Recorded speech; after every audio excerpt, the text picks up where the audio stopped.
एकटा ठक ठक करुଛି ନାଇଁ ସବୁ କାହିଁ ଦେଉଛି ଏକଟା ଗୋଟେ ମାର୍କିଂ କରିପାର ଏକଟା ଦେଖିଲ ଏଇଟା ଏକଟା ଠକ୍ ଠକ୍ କରୁଛି ହେଉଛି ଟି ହଁ ଚେକ୍ ହ୍ୟାଲୋ କମ୍ ଅଛି ଏଇଟା 2 number check hello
Hello, hello, hello, hello, hello. Hello. Hello.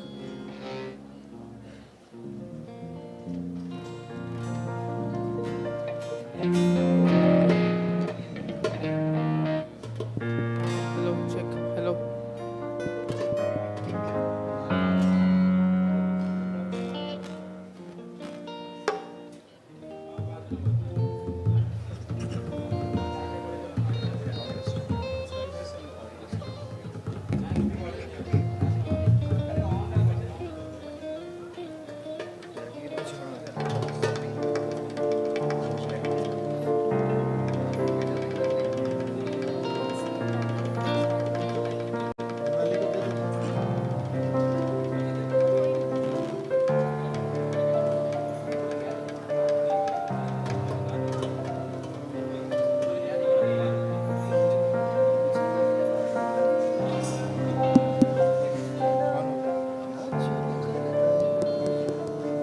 Hello, hello.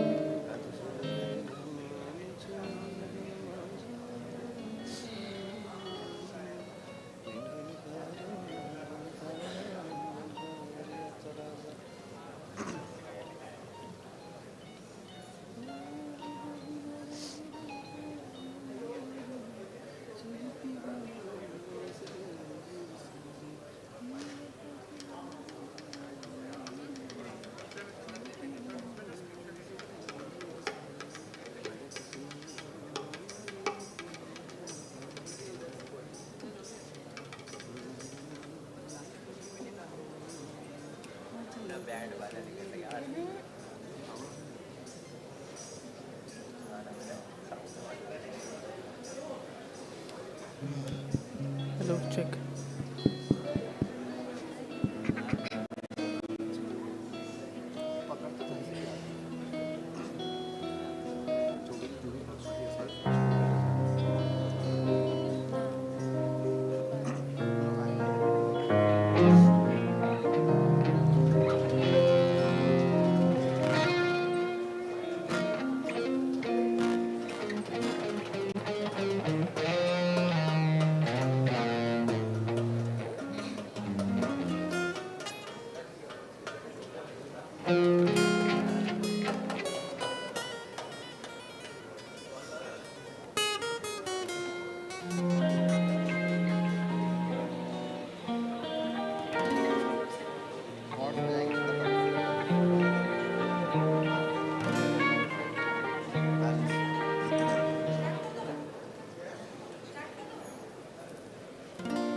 Check. Tunga Shikhari चूड़ा कुंज कानन माला पुण्य जलधि जल खेली उठे सगले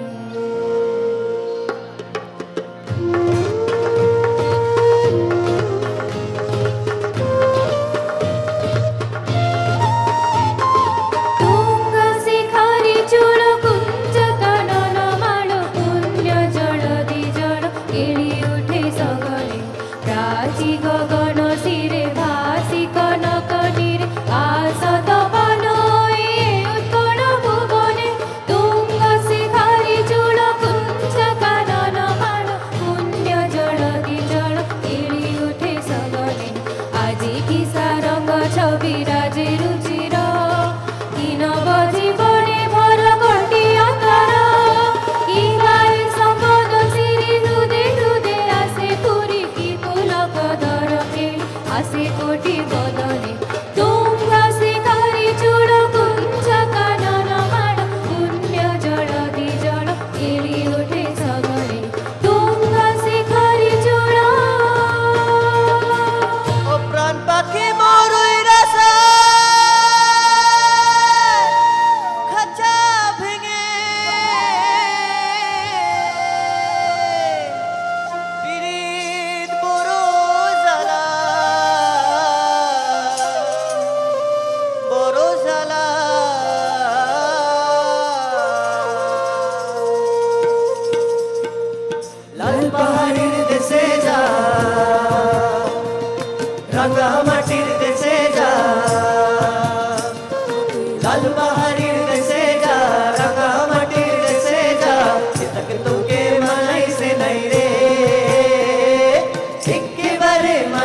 मूरे वे बगल महिरा दूरे वे जाना पहले पूरे वो गल सुन छलिया छोरा वे का दलाया जोरा चलनो नो खेवे चलनो नो खेवे वे पुत्र मिठड़े मेरे और अब्बा सबनू देवे और अब्बा सबनू देवे वो गल सुन छलिया कावा वे बाबा ठंडिया छावा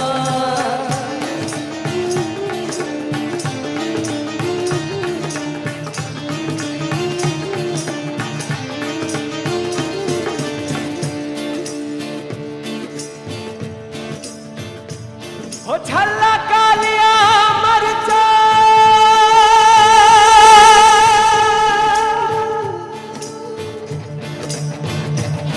छलकालिया मरचा छलकालिया मरचा छलकालिया मरचा वे मोरा पी के मर जावे तेरे सिर ते चढ़ जावे गल सुन छलिया डोला वे साथ की ताई होला छलकूते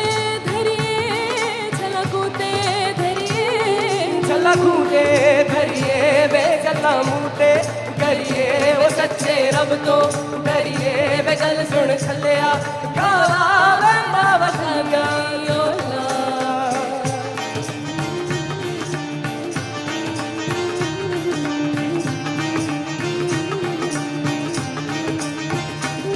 मी डोलकरा दरिया सरासा मी डोलकरा दरिया सरासा वल्लभ रे नगमा हो वल्लभ रे रामा वल्लभ रे नगमा हो वल्लभ रे रामा आया बाबा चिलारा चिली कामील रे चोली पिवली को निसले अंजीरी सारी माझ्या केसदान गो मालीन फुलेला छापा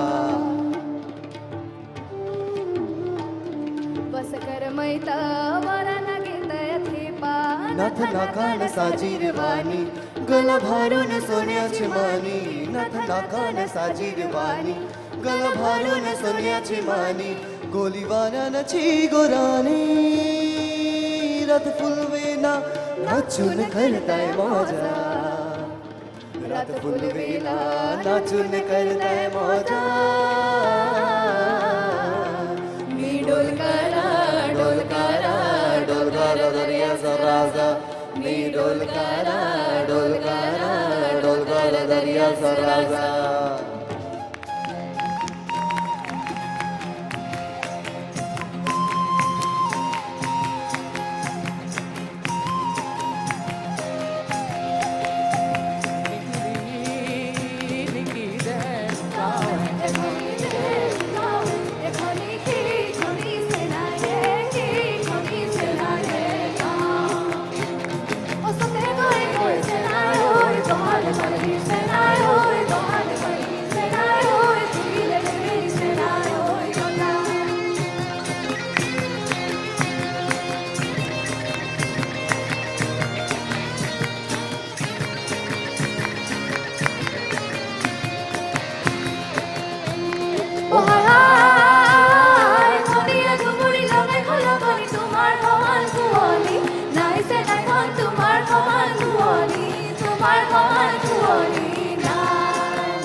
Om Amriteshwariyai Namaha.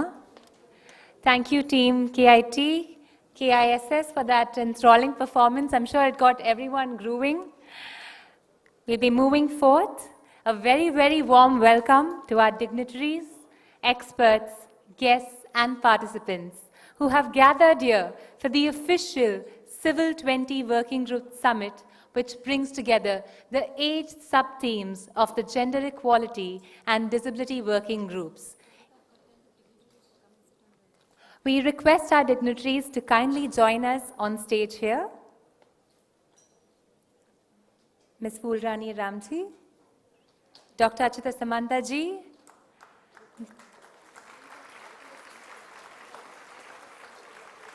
Mr. Ramu Damodaran, Ambassador Vijay Nambir ji, Swami Amrita Swarupananda ji,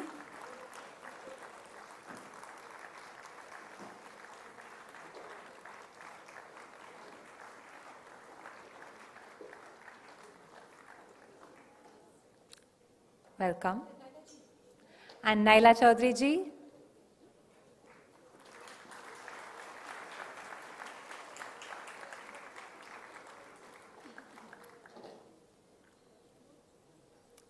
We've brought together the 8 sub-themes all under one roof: the economic empowerment and sustainable livelihoods, education and skill development, environment and disasters, physical and mental health, society and values, combined with engaging men and boys, safety and security, and the disability subgroup. All of which have come together for the first time at the Kalinga Institute of Industrial Technology at Bhubaneswar in Odisha, India. We from Amrita University are delighted that our Chancellor, Shri Mata Amritanandamayi Devi, has accepted to be the chair of the C20 as the Government of India assumes presidency of the G20 nations for the year 2023. And as is customary in India, we will begin by invoking the presence of the divine.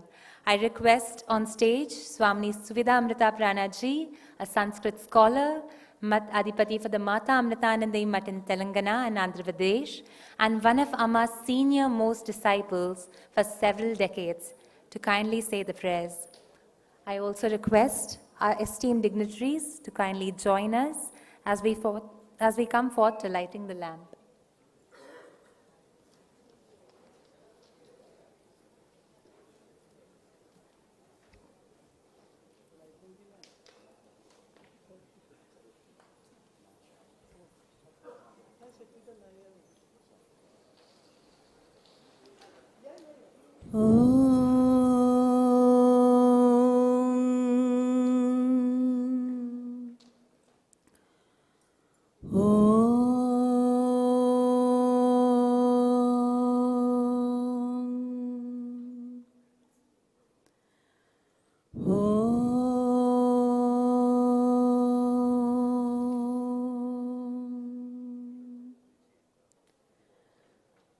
Om Shri Gurubhyo Namah Hari Om Sneha Loka Sumohana Vadana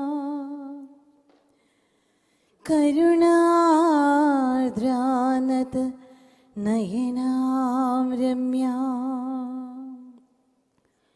Shrita Janapalana Vyagram Saumya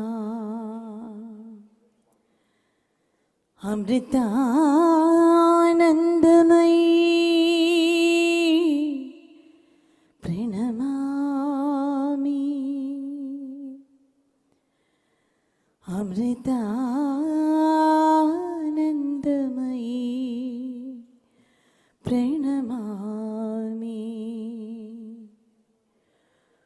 Om Sahana Bhavatu Sahanau Bhunaktu Sahaviryam Karavavahai Tejasvinavadhitamastu Ma Vidvishavahai. Om Shanti Shanti, Shanti.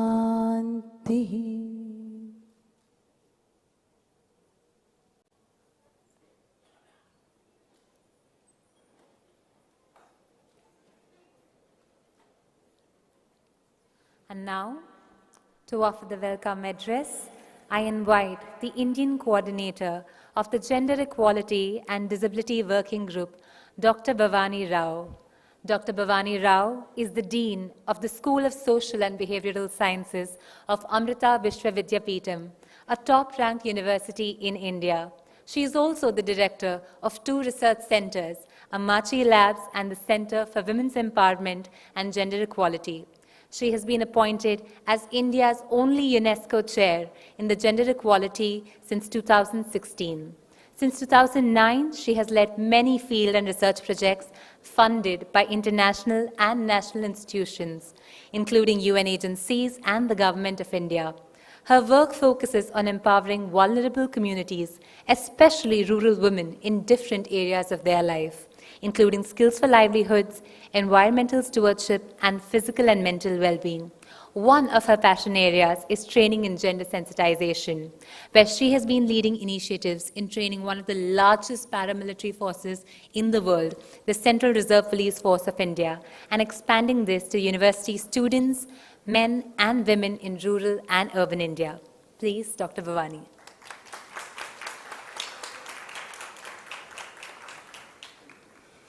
Very good morning, everybody. Om Amriteshwari Namaha.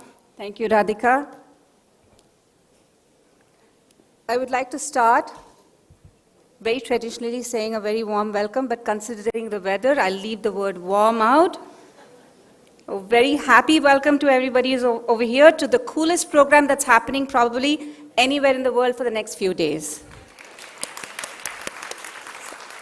And there's a lot happening, especially in Bhubaneswar. It feels like there's a confluence of programs. As you can see, there's G20, there's all kinds of 20s, but the most important is the C20, and we are here for the C20. Welcome one and all to the C20 program over here.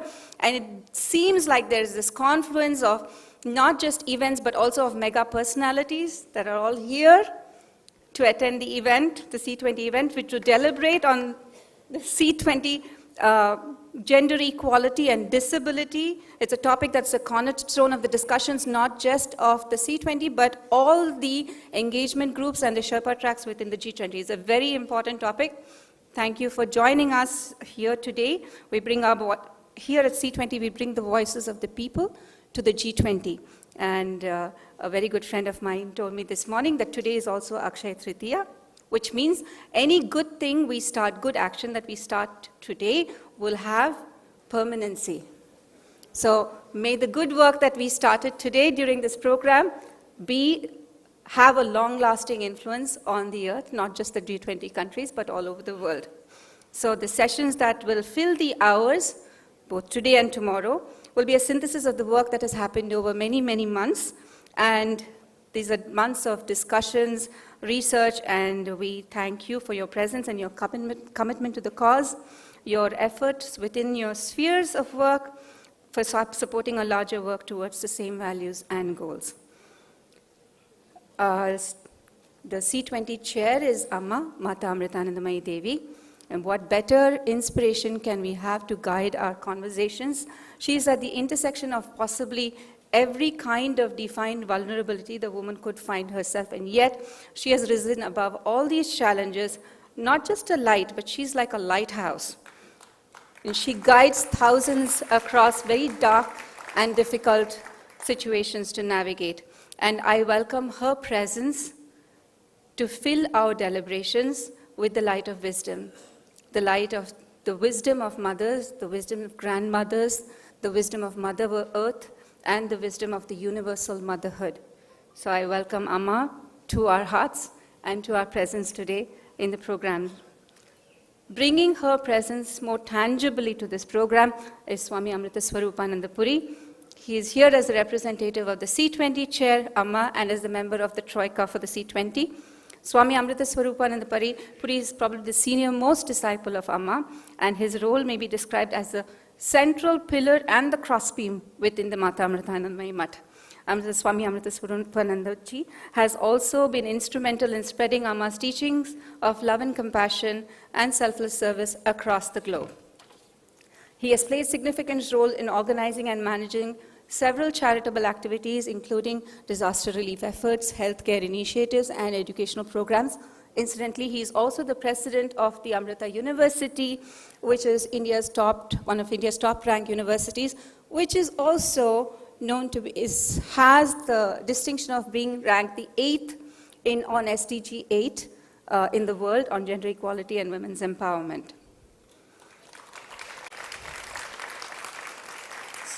Swami Amrita Swarupananda Puri is also known for his gentle demeanor, wisdom, and his dedication to Amma's mission.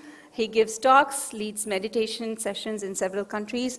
He inspires countless of peoples to lead spiritual and compassionate lives. He's authored several books on spirituality, sharing his insights and experiences with a wider audience. He's also a singer, a songwriter, and a composer. Excellent one. Welcome, Swamiji. We are grateful for your presence. Please join me in receiving Swamiji at this conference.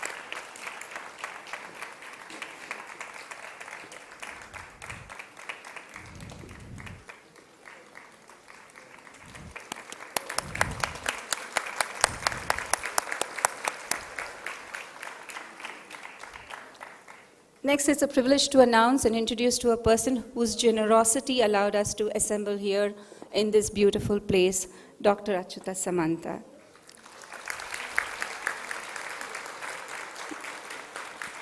Dr. Samanta is an educationist, he's a philanthropist, he's a social worker, he's the founder of this beautiful institution, Kalinga Institute of Industrial Technology, and the Kalinga Institute of Social Sciences, which is called KISS. There's a connection with Amma over there, where Amma gives a hug and a kiss, so there's like this connection over there. Both educational institutions are of global repute and recognition. KIIT is an institution of eminence for professional education, having more than 30,000 students from all across India and 65 other countries. KISS is a home for 60,000 indigenous children. Their education is free. Besides education and tribal upliftment, healthcare, rural development, Dr. Samanta has contributed immensely to art, culture, literature, film, media, society, and national integration. He has been conferred with more than 50 international and national honors and awards and 200 state awards. He has been conferred with 46 honorary doctorate awards from universities in India and abroad. He is currently the Member of Parliament from Kandhamal in Odisha, the district in Odisha. As a social reformer, he has been propagating the art of giving philosophy of life, a concept aimed at bringing peace and happiness to promote zero tolerance against gender-based violence. Please join me in welcoming Sir. You're our host, but it's our honor to welcome you to the program here today.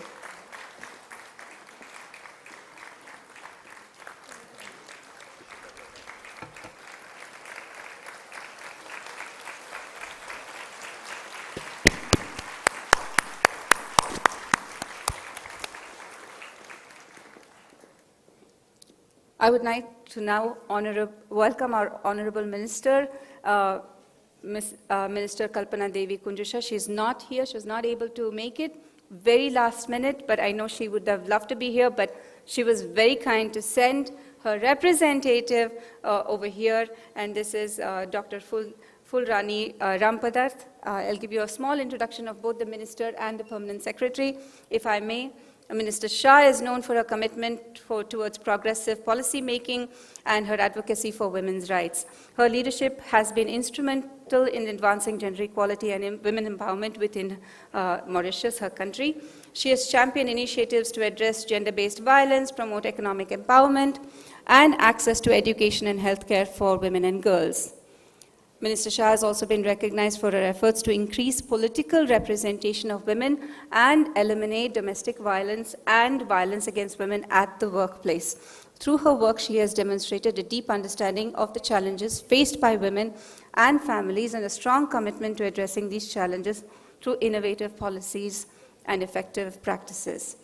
So, very warm welcome. She has sent her video message that will be played shortly. And representing the minister is Ms. Fulrani Rampadarth. She is a highly respected civil servant who has made significant contributions to the advancement of gender equality and women's empowerment in her country. As a permanent secretary, she has played a critical role in shaping the policies and initiatives to ensure the well-being of families and to promote gender equality across all sectors. A very warm welcome, ma'am. Thank you so much for last minute jumping in, making the flight. We're grateful you're here. Welcome to India and welcome to Orissa and the program.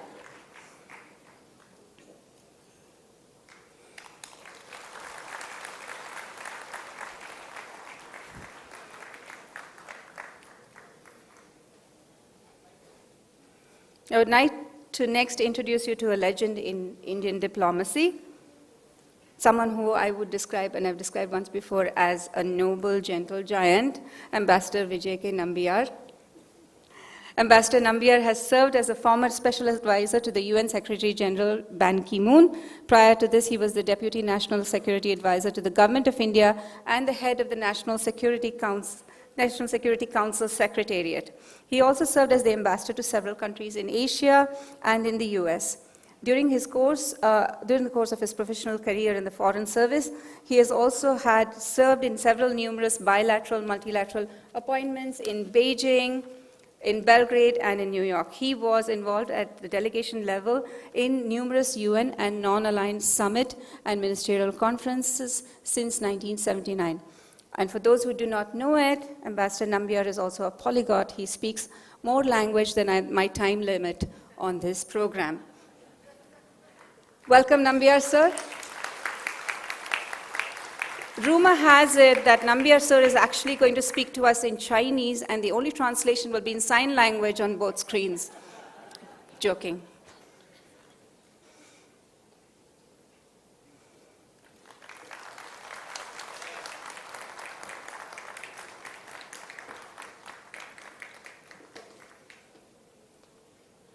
Moving next, it's my pleasure to introduce and extend a warm welcome to Mr. Ramu Damodaran. Ramu Damodaran ji has served as the chief of the United Nations Academic Impact, an initiative he was asked to devise and lead, which aims to align institutions of higher education with UN goals and mandates. And how perfect, because we have two wonderful institutions over here welcoming Ramu ji, both Amrita and KIDS. I hope that you find both of these institutions that not just meet and match the expectations of UNAI, but far exceed it as well. And a little more on Ramu Damodaran ji, his extensive experience in academia and international development. He's also an expert in the intersection of education, sustainability, and global issues. His work has been instrumental in fostering partnerships between universities and the United Nations,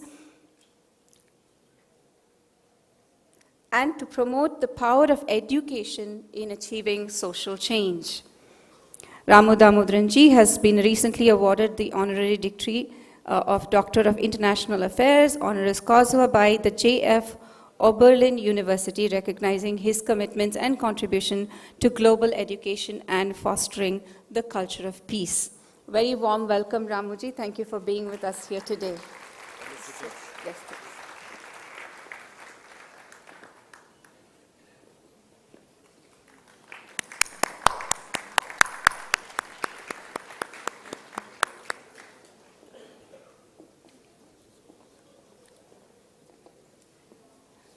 and now the best to the last. It fills my heart with deep affection and respect to introduce the tireless contributor to universal sisterhood, Ms. Naila Chowdhury. She's a member of the C20 International Advisory Committee, same as Ramuji, which I forgot to mention, and she's also the global advisor at Cure Violence Global. Ms. Chowdhury, Naila Didi, as we affectionately call her, is a renowned global expert in the fields of governance, development, social innovation. She is originally from Bangladesh, and has been with us for many, we've been associated with her for many, many years. She now lives in the United States. She has over 25 years of experience in global peace initiatives. She served as the CEO for Pillars for Dignity and the founding director for Social Impact and Innovation at UC San Diego. She currently serves as the global advisor for Cure Violence Global, and she is also the director of Global Partnership and Resource Management for the Foundation for the Support of the United Nations. She is also the person to first start a 24/7 call center in Bangladesh, and she was the first woman director of Grameen Phone Limited, which then eventually became the largest phone company in Bangladesh. And through this, she supported millions of women in remote villages become economically empowered. She has made significant contributions as a global ambassador for the Joyful Women Foundation, founder and chair for Women for Empowerment, global project advisor for Fashion for Development, chairman of the Teleconsult Group. In her own words, my key focus remains dignity, peace, empowerment, a world without violence and prosperity for all. Eid Mubarak, Didi. Very happy that you're here on such an auspicious day, and which makes us feel that you really think of us as family. Thank you so much for being here. Please join me in welcoming Naila Didi.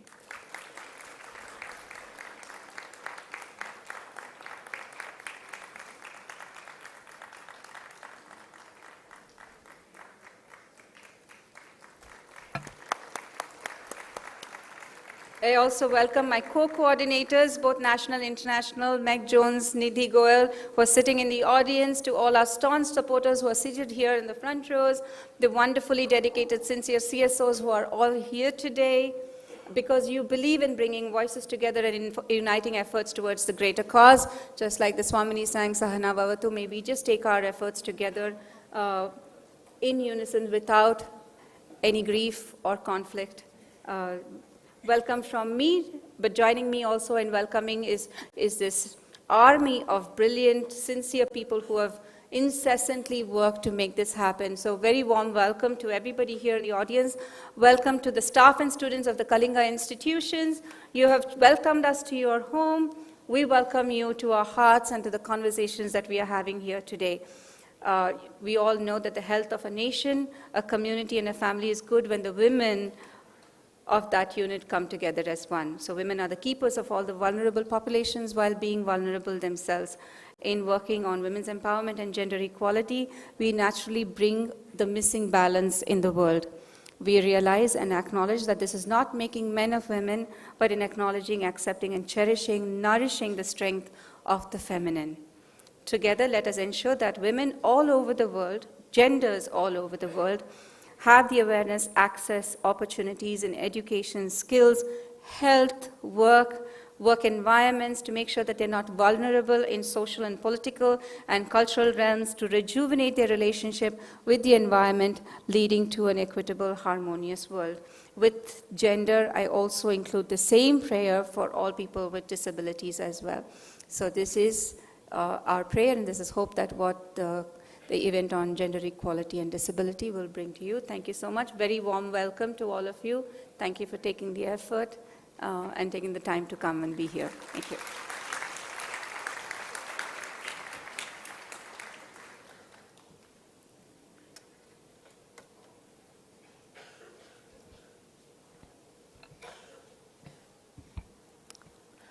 We would now like to hear from the C20 Chair of 2023, Mata Amritanandamayi Devi's message on gender equality and disability.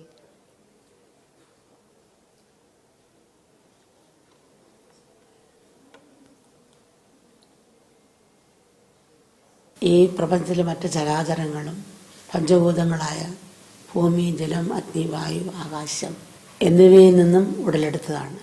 പഞ്ചഭൂതങ്ങളുടെ ഉറവിടം പ്രകൃതിയാണ്. അതുകൊണ്ട് പ്രകൃതിയും മനുഷ്യനും ഒന്നാണ്.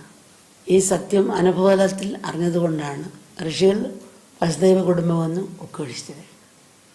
ഈ ഉപനിഷത്ത് വാക്യം G20യുടെ ആദർശവാക്യമായി തിരഞ്ഞെടുത്ത് എല്ലാം കൊണ്ടും ഉചിതമായി. സമഗ്രമായ ആരോഗ്യപരിപാലനം, ലിംഗസമത്വം, സാങ്കേതിക ശാസ്ത്രം, ഇവയൊക്കെ C20യുടെ പ്രവർത്തന പദ്ധതിയിലുണ്ടെന്ന് അമ്മ മനസ്സിലാക്കുന്നു. ലിംഗസമത്വത്തെക്കുറിച്ച് പറയുമ്പം ലോകത്തിൽ പലരും സ്ത്രീകളെ രണ്ടാം തരക്കാരായിട്ടാണ് കാണുന്നത്. സയൻസും സാങ്കേതികവിദ്യയും വളർന്നു, ലോകം പുരോഗമിക്കുന്നു, മനുഷ്യൻ കൂടുതൽ പരിഷ്കാരികളാകുന്നു എന്നൊക്കെ പറയുമ്പോഴും സ്ത്രീയെ അംഗീകരിക്കുന്ന കാര്യത്തിൽ ആഴത്തിൽ എവിടെയോ ഒരു മുടക്കവും വിമിഷ്ടവുമാണ്.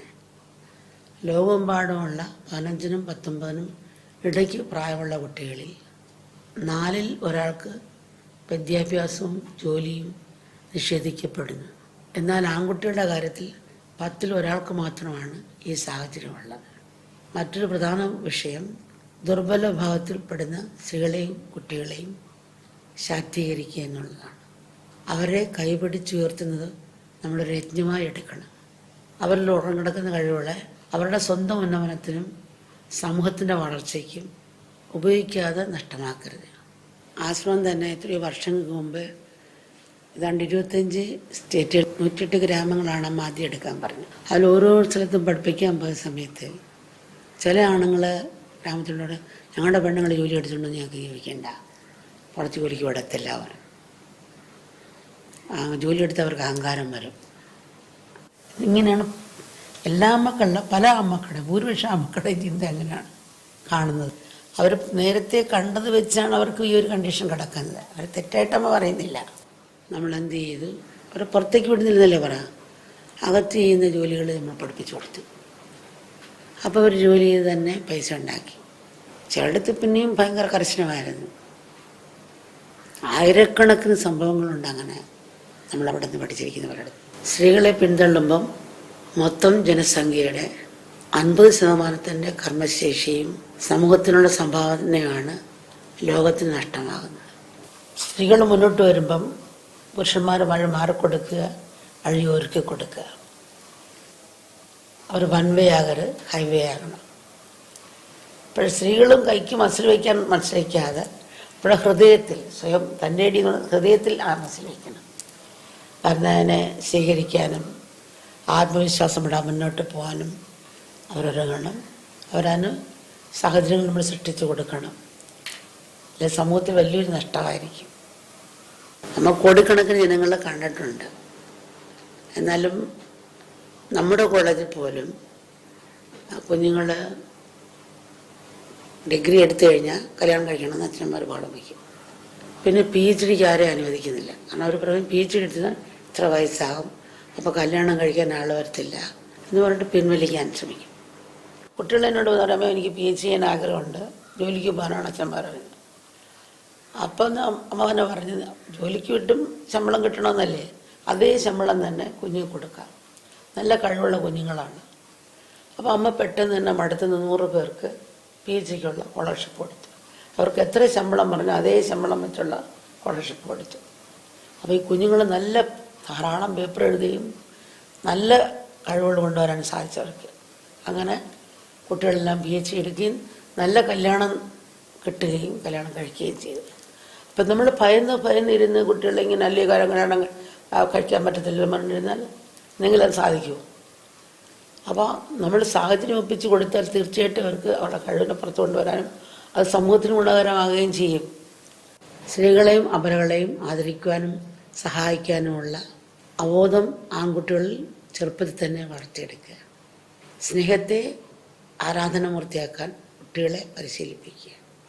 ഈശ്വരൻ സ്നേഹമാണ് എന്നതുപോലെ സ്നേഹം ഈശ്വരനാണ് എന്നും താഴെയുള്ള ക്ലാസ്സുകൾ മുതൽ തന്നെ മനസ്സിലാക്കി കൊടുക്കുക കുഞ്ഞുങ്ങൾക്ക്. നമുക്കെല്ലാം ഒരേ മനസ്സോടെ ഒരേ ലക്ഷ്യത്തോടെ ലോക നന്മയ്ക്ക് വേണ്ടി നിസ്വാർത്ഥമായി പ്രവർത്തിക്കാൻ നമുക്ക് കഴിയട്ടെ.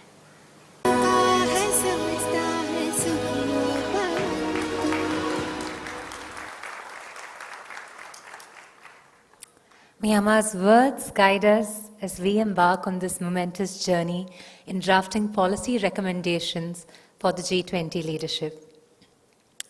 It is now my privilege to invite on stage Dr. Chittasamantha Ji, Member of Parliament and founder of the Kalinga Institutes.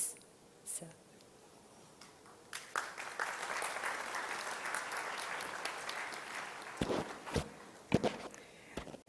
So good morning everybody present here.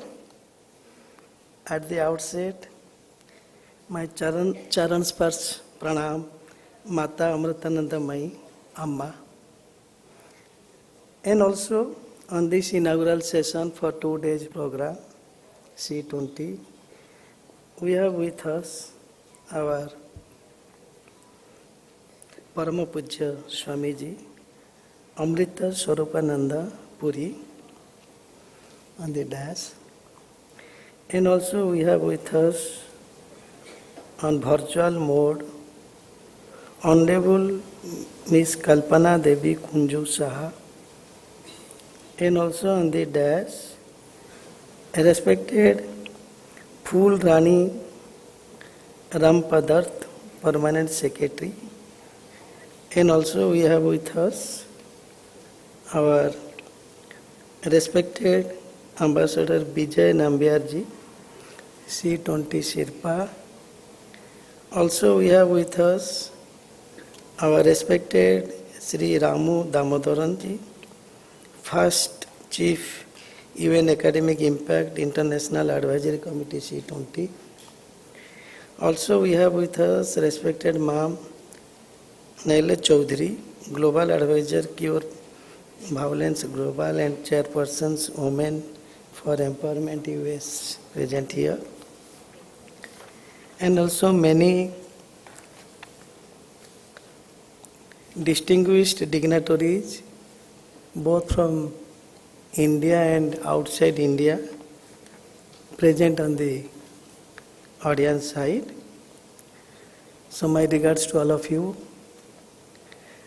and all the other respected invited speakers, delegates, approximately 300 from the different civil society organizations present here.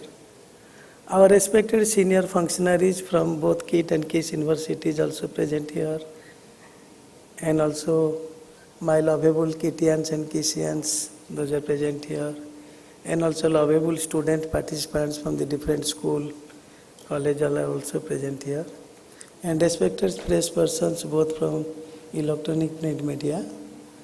Our Vice Chancellor of KIT University, Pro Vice Chancellor KIT University, Registrar KIT University, and many others, and also Vice Chancellor, Registrar of KIS Universities, Principal of Medical College, and our Director General, many senior functionaries also present on the audience side. So, I am very much happy that you have been very nicely welcomed by respected Madam Bhavani Rao.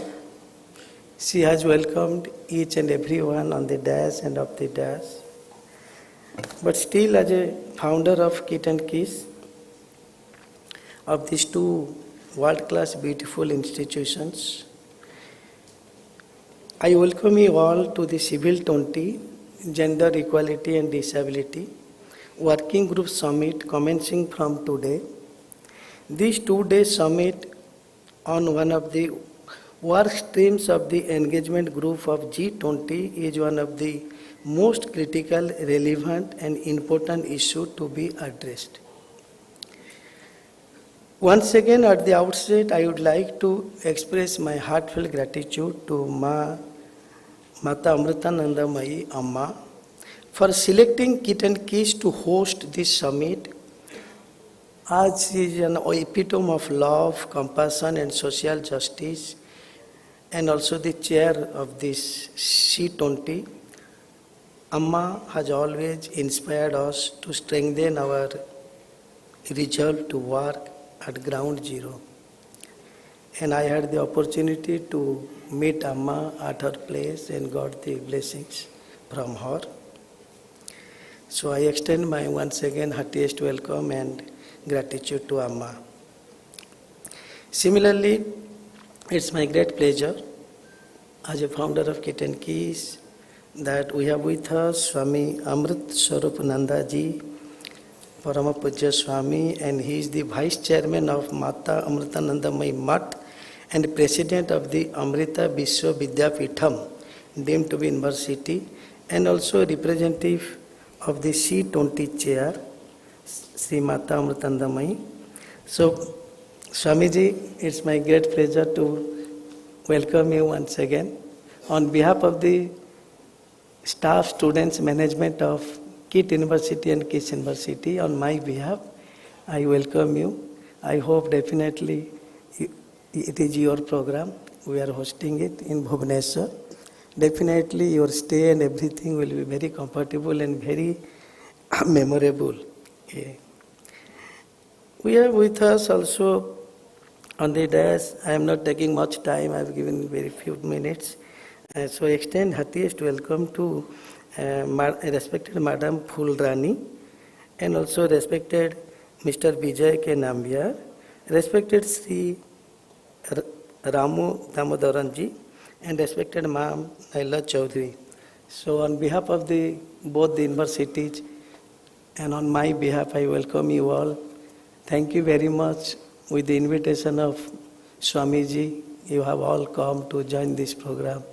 I hope you will return with a very good experience from these two beautiful universities. I am very much happy and honored to extend my heartiest welcome with gratitude to Swamiji Daya Mitra Nandaji, Executive Director of Mata Amritanandamayi Center, US. Similarly, we have with us our beautiful guest from the far distant country Argentina, respected Madam Camila Lopez Badra, Executive Director of the Democracia Global, Argentina, present here. She had come here from the long distance place. She will deliver the lecture perhaps today or tomorrow. Similarly, we have another one guest, respected Ma'am Miss Anne Bassam.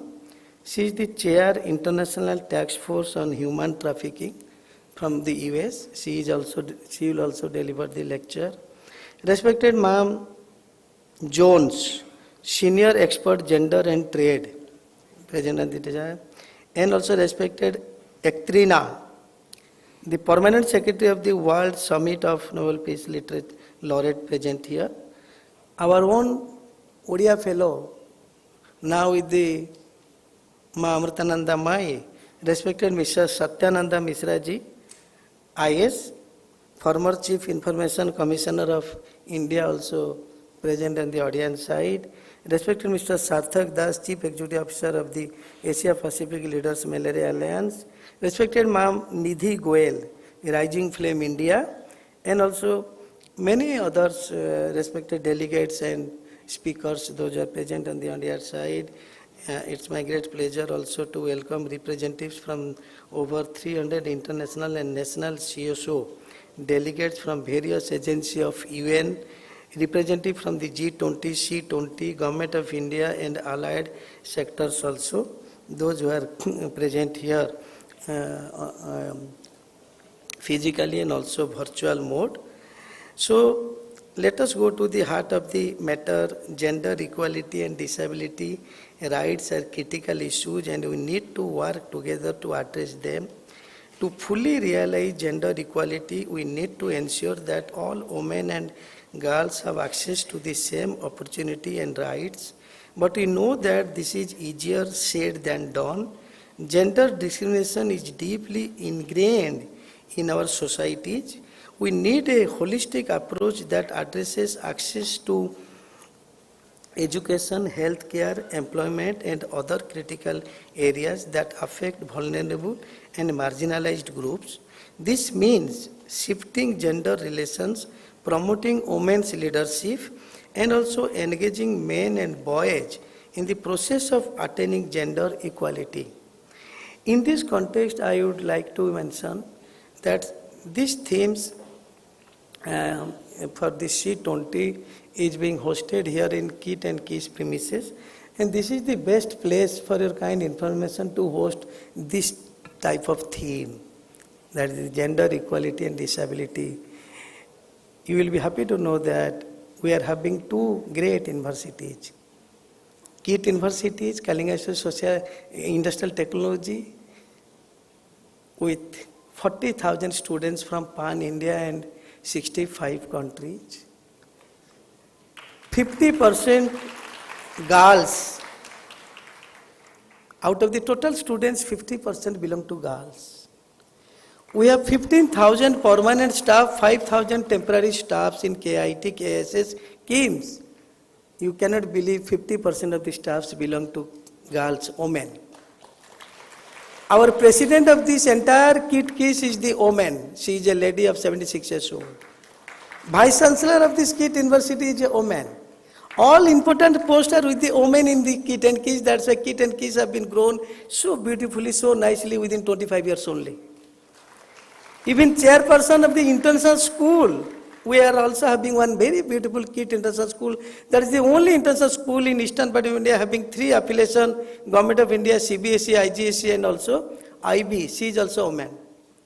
So we empower and respect women. More you respect and empower women, more you will be glorious. That is my taught to me by my mother from my childhood. That's why after losing father at the age of 4, not getting even 1 square meal in 2 days in my childhood, God has put me in this position, founder of KIT and KIS. I respect women. I empower women. That is the secret success of Achyut Samant. Another one beauty of the world, as people say, 8th wonder of the world, Kalinga Institute of Social Science. A home for 80,000 poor indigenous children, tribal children, fully free, fully residential. It is also university, only tribal university in the world. 40,000 pass out and 40,000 in the campus. You may not believe, 65% of them girls. 65% of them girls. And I know there is no time to explain this gender equality or the importance of girls and women in the society, in the country, in the state. So there is lacuna of time, so I don't want to, but you will be happy to know that this KIS is the 8th wonder of the world. Very beautiful in all respect. Today you have a functions in KIS also, you will see the beautiful children and you can see the smiling face of my lovable girls from the KIS present here with the uniform. How beautiful they are, how empowered they are. So anyhow, my objective is to that we believe in gender equality and disability. You will be happy to know that 400 differently abled persons are the employee of KIT and KIS. We first give priority and we have hosted many seminar, workshop, conference for these differently abled persons in KIT premises, and we respect them like anything. And I am happy that more than 400 employees in KIT belong to this category, differently abled. So anyhow, these good things is that I am grateful to Param Puja Swamiji who have given us a. It is so there are so many things to speak, but I should avoid it. It is already time, but I hope you will carry the beautiful Odisha and KIT back in your heart, and let us continue to work together to make a difference. Remember, the power of collaboration is immense, and together we can make a better world. And you will be also happy to know that our Honorable Chief Minister Odisha Sri Naveen Patnaik ji empower and respect women first through Mission Shakti. Through Mission Shakti, he has become the champion of the women, not only in Odisha but also in India. More than 70 lakh women SSG groups have been empowered with the help of the Honorable Chief Minister of Odisha. That means here we all are giving top priority to women. We know unless until the women will be empowered, there will be no success in India or state or even in our organizations, KIT and KIS. So once again, thank you very much, all the honorable delegates, 300 from the different civil society organizations. Definitely there are very beautiful speakers I have seen. They will deliver their lectures in this today and tomorrow, and you will enjoy the entire things here. Once again, thank you very much. Thank you, sir. I kindly request Professor Achyut Samant, Honorable Member of Parliament Lok Sabha and founder KIIT and KISS, to felicitate our esteemed dignitaries on behalf of KIIT and KISS.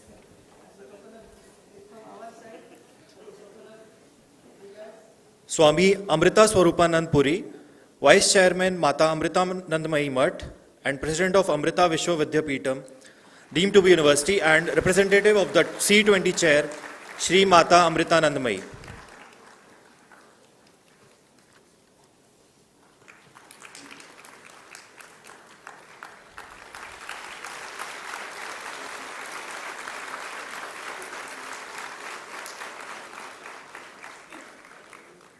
Ms. Phoolrani Ramapadarth, Permanent Secretary, Ministry of Gender Equality and Family, Government of Mauritius.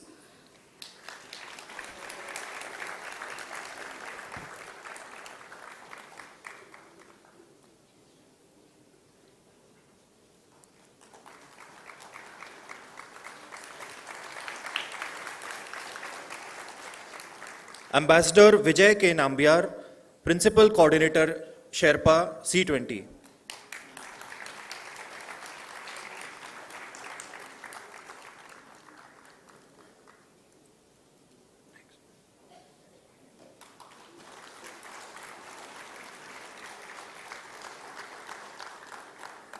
Shri Ramu Damodaran, First Chief, UN Academic Impact, International Advisory Committee, C20.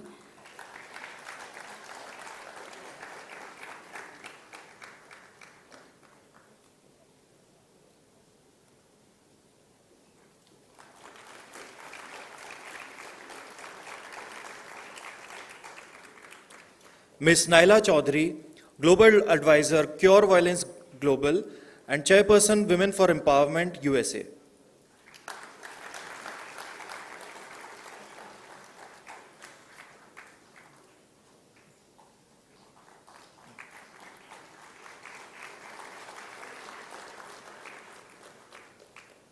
We would also request dignitaries of the dais to please come up on the stage, and we would be felicitating them. Starting with Swami Daya Amritanand Puri, Executive Director, Mata Amritanandamayi Center, US.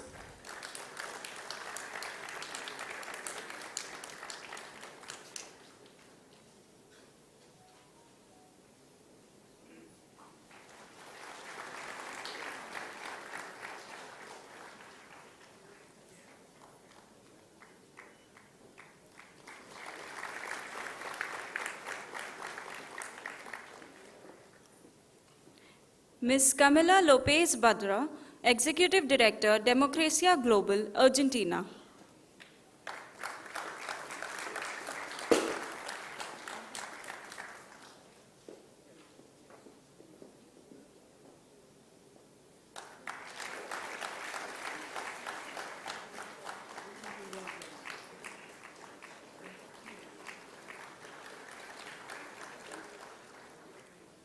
Ms. Meg Jones, Senior Expert, Gender in Trade, Meg Jones.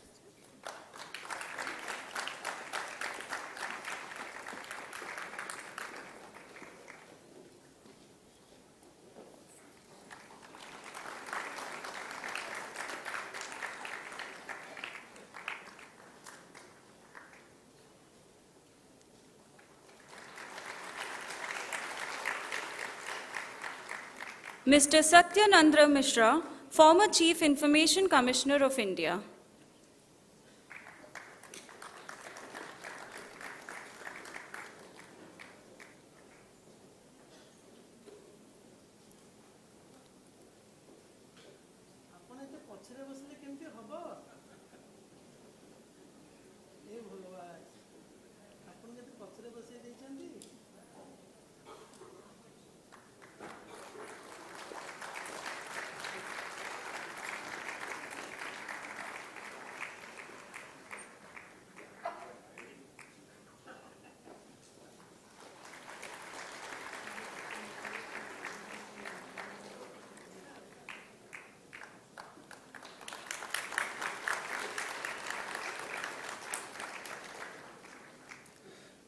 Mr. Sarthak Das, Chief Executive Officer of the Asia Pacific Leaders Malaria Alliance.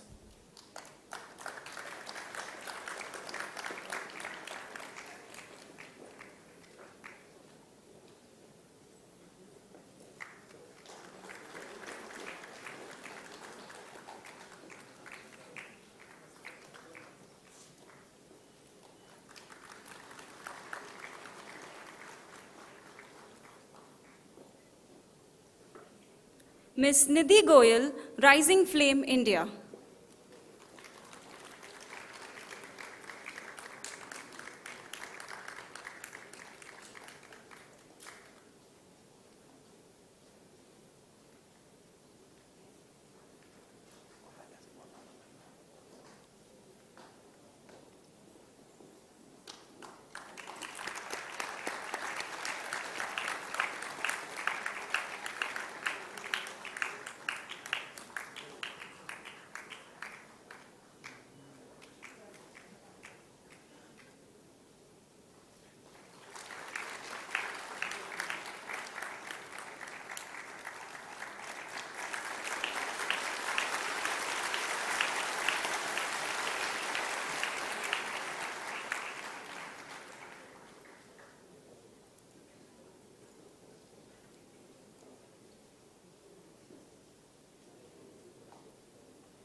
Dr. Bhavani Rao, Amrita University, India.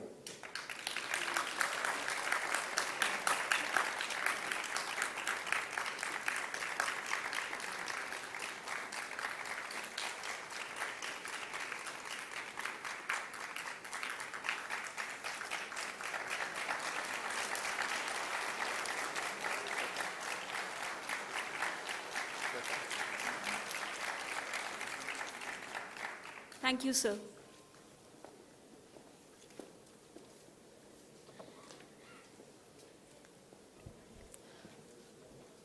I would now like to invite on stage the Permanent Secretary, Ministry of Gender Equality and Family Welfare, Government of Mauritius, Ms. Fulrani Rampadarji, representing the Honorable Minister, Ms. Kalpana Devi Konjusha. Rise, ma'am.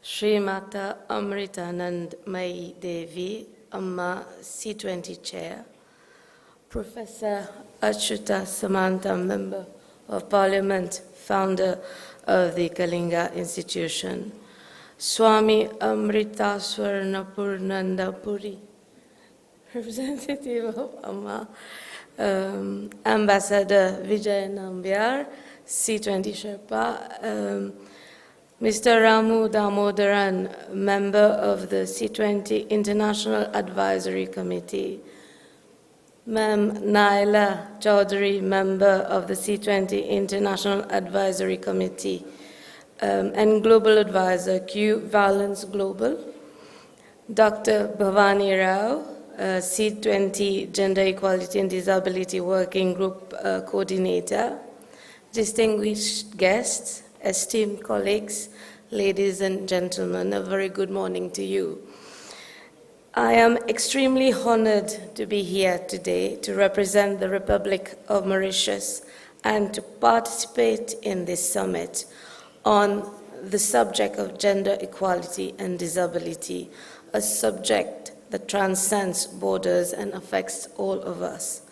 I would like, on behalf of the Government of Mauritius and on behalf of the Honorable Kalpana Kunjusha, Minister of Gender Equality and Family Welfare, extend our heartfelt thanks to the C20 Gender Equality and Disability Working Group for the invitation and for allowing us to share our experiences and challenges in addressing gender inequality and promoting gender equity, thus bringing our humble contribution to this laudable initiative. Allow me now to share with you that the Government of Mauritius has adopted a national gender policy for the period 2022 to 2030, which was launched by our Honorable Prime Minister, Mr. Pravin Jagannath, as part of the government's commitment towards the cause. The policy document sets out the guideline that underpin government's commitment to integrate gender in all planned actions and provides the basis upon which every sector is guided to develop their sectoral gender policies and implementation plan. Under the leadership of the Honorable Kalpana Kunjusha, the Ministry of Gender Equality, Family Welfare of Mauritius is endeavoring in implementing the various policies aiming at mainstreaming gender in both the public and the private sectors and promoting the economic inclusion and empowerment of women and girls. Without further ado, let me now pass on to the Honorable Kalpana Kunjusha, who at the last minute unfortunately could not be able to make it. The Honorable Minister would like to address the audience on the theme of gender equality and disability by way of a video message. Thank you, everyone.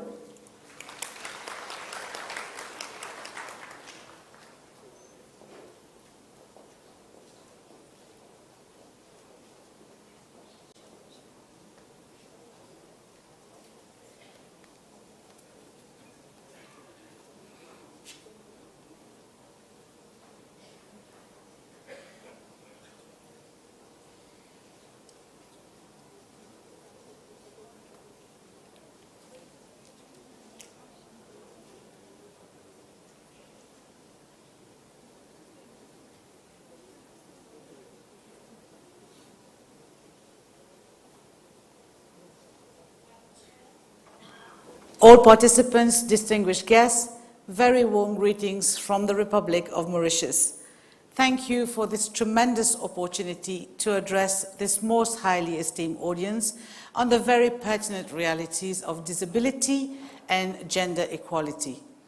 It is an undeniable fact, supported by research-based evidence, that till today, nearly all women with disabilities are unable to fully enjoy equal rights. They make up, without doubt, one of the most excluded and isolated segments in every society. It is confirmed by countless studies, countless surveys, that these women are more likely to end up in extreme poverty, to end up with little or no schooling at all, which in turn leads to unemployment, to be unmarried, to be childless, to be physically, sexually, or psychologically abused, only to end with an ongoing list of wrongs that we, not only as policymakers, but also as human beings, we have the duty to redress this situation. Let us ponder the statement put forward in so many previous fora, and I quote, "Women are subject to triple discrimination by society, not only because of their disabilities, but also because they are women and they are poor." The general outlook still prevails worldwide that a disabled woman has little hope of becoming a wife or a mother or of getting a job. She therefore is looked upon as a burden to her family or to the state, a dependent for the rest of her life. Ladies and gentlemen, enough of this desolate side of the coin, which we are all very much aware of. Let us take stock of the aspiration of such women. If one could gather the million voices of these disabled and disadvantaged women, gather their pleas into one sound, I have no reason to doubt that collectively they would be saying, "I want to be like others." This is the aspiration of every disabled woman. To be able to have friends, to go to school, to have qualifications, and to get the skills for a good job. And then when they get the job, to do it well, to be independent, to be respected, to give and to receive love. In other words, ladies and gentlemen, they want to have a life like any other woman. And this is where we, as principal actors, we need to come together to bring this much needed and long overdue change to the state of affairs.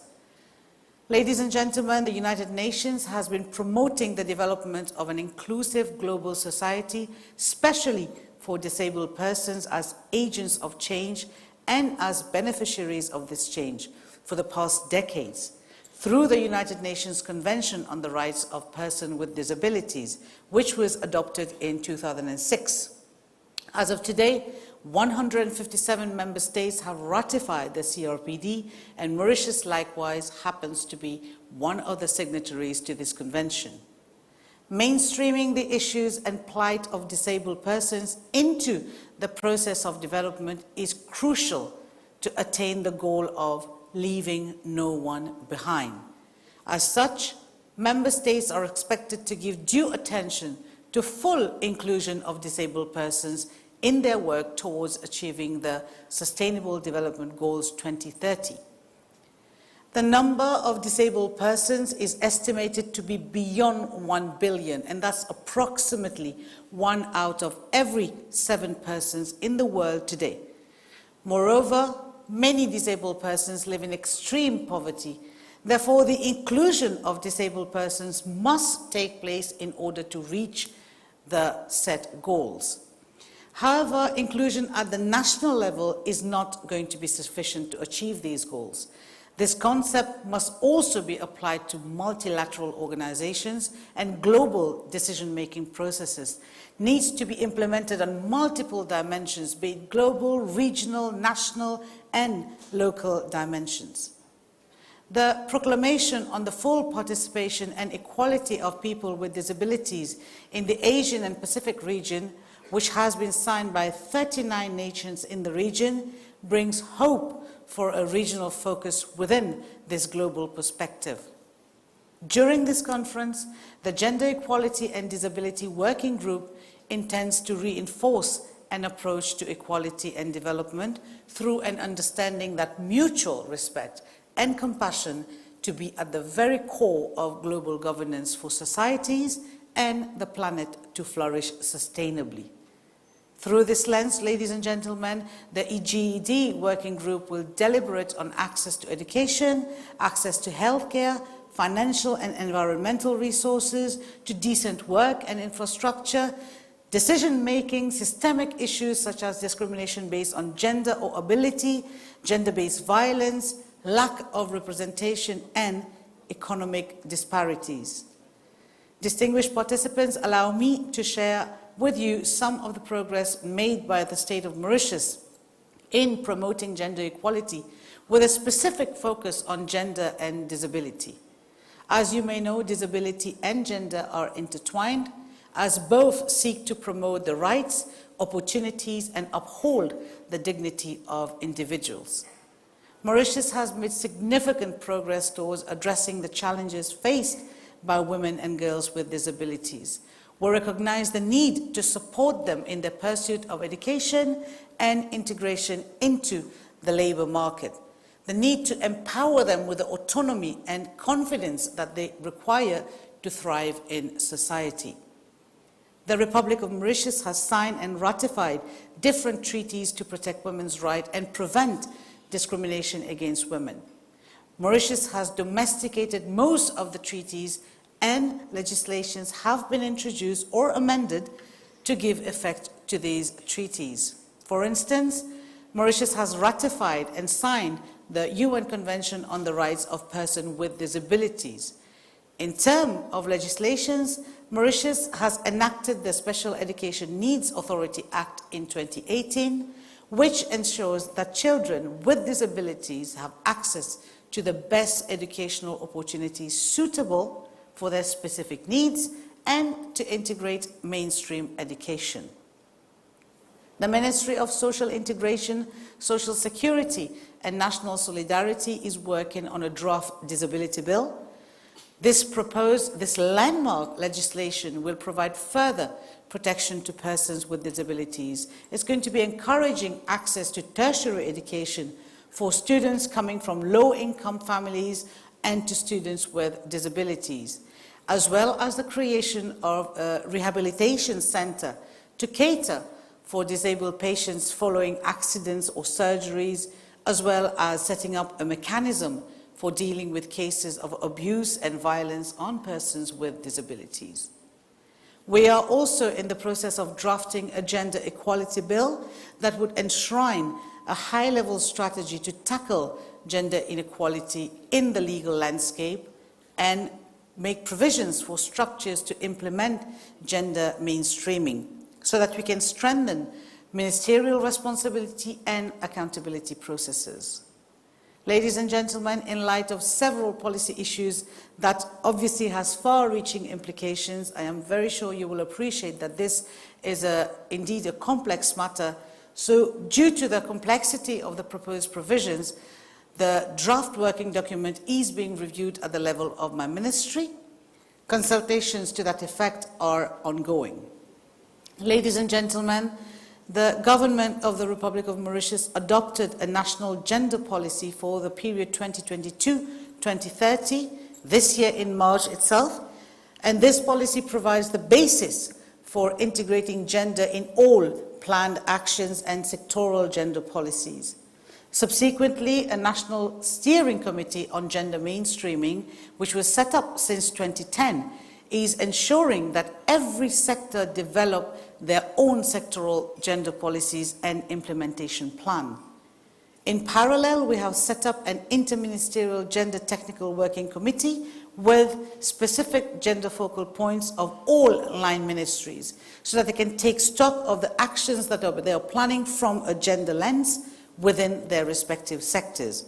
And that includes the Ministry of Social Integration, Social Security and National Solidarity. At institutional level, we have a dedicated disability empowerment unit which operates under the aegis of the Ministry of Social Integration, Social Security and National Solidarity, and this unit is the focal point for disability issues in Mauritius. It is responsible for the conceptualization and the implementation of disability policies, projects, programs. In a nutshell, it facilitates the process of integration of persons suffering from disabilities into mainstream society. Mauritius provides a wide array of social benefits to people with disabilities, including women. And these are not limited to basic invalidity pension to those with a disability, as well as a carer's allowance to individuals with severe disabilities or those who are bedridden that require constant and targeted care. There is also the regular domiciliary visit of a doctor to persons who are bedridden. Psychological and mental health is another critical aspect of gender equality. And by providing equal access to mental health care and support, we can tackle the gender-specific challenges faced by both men and women in our society. Mental health services are available and accessible to all women, all children, and adolescents. Psychological and social support are provided by a dedicated team of psychologists and medical social workers. Ladies and gentlemen, several measures have been taken by the Ministry of Gender Equality and Family Welfare in order to provide psychological support to victims of violence and abuse, and that includes persons with disabilities as well, so that we can enable them to overcome this emotional and psychological trauma that is related to abuse and violence. Madam Chair, dear participants, Mauritius has made commendable progress in addressing gender equality and promoting gender equity, particularly in the areas of disability.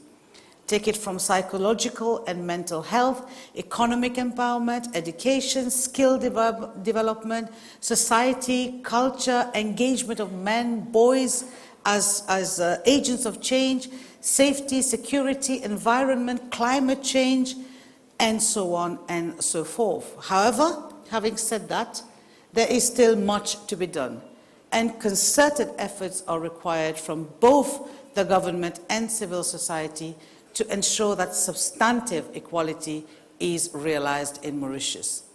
The adoption of the National Gender Policy and ongoing consultations on both the Gender Equality Bill and the Disability Bill are positive steps to yield these goals. We must continue to strive towards a society where every individual, regardless of their gender or disability, every individual enjoys equal opportunities, rights, and dignity. Only then can we truly achieve sustainable and inclusive development in Mauritius.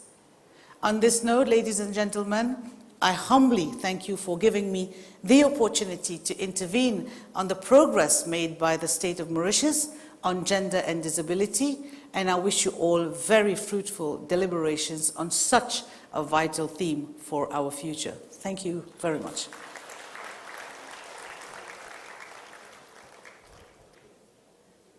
We congratulate the country of Mauritius on the amazing progress that they are making in the sphere of gender equity, and we wish them luck in enforcing and bringing their bill ahead.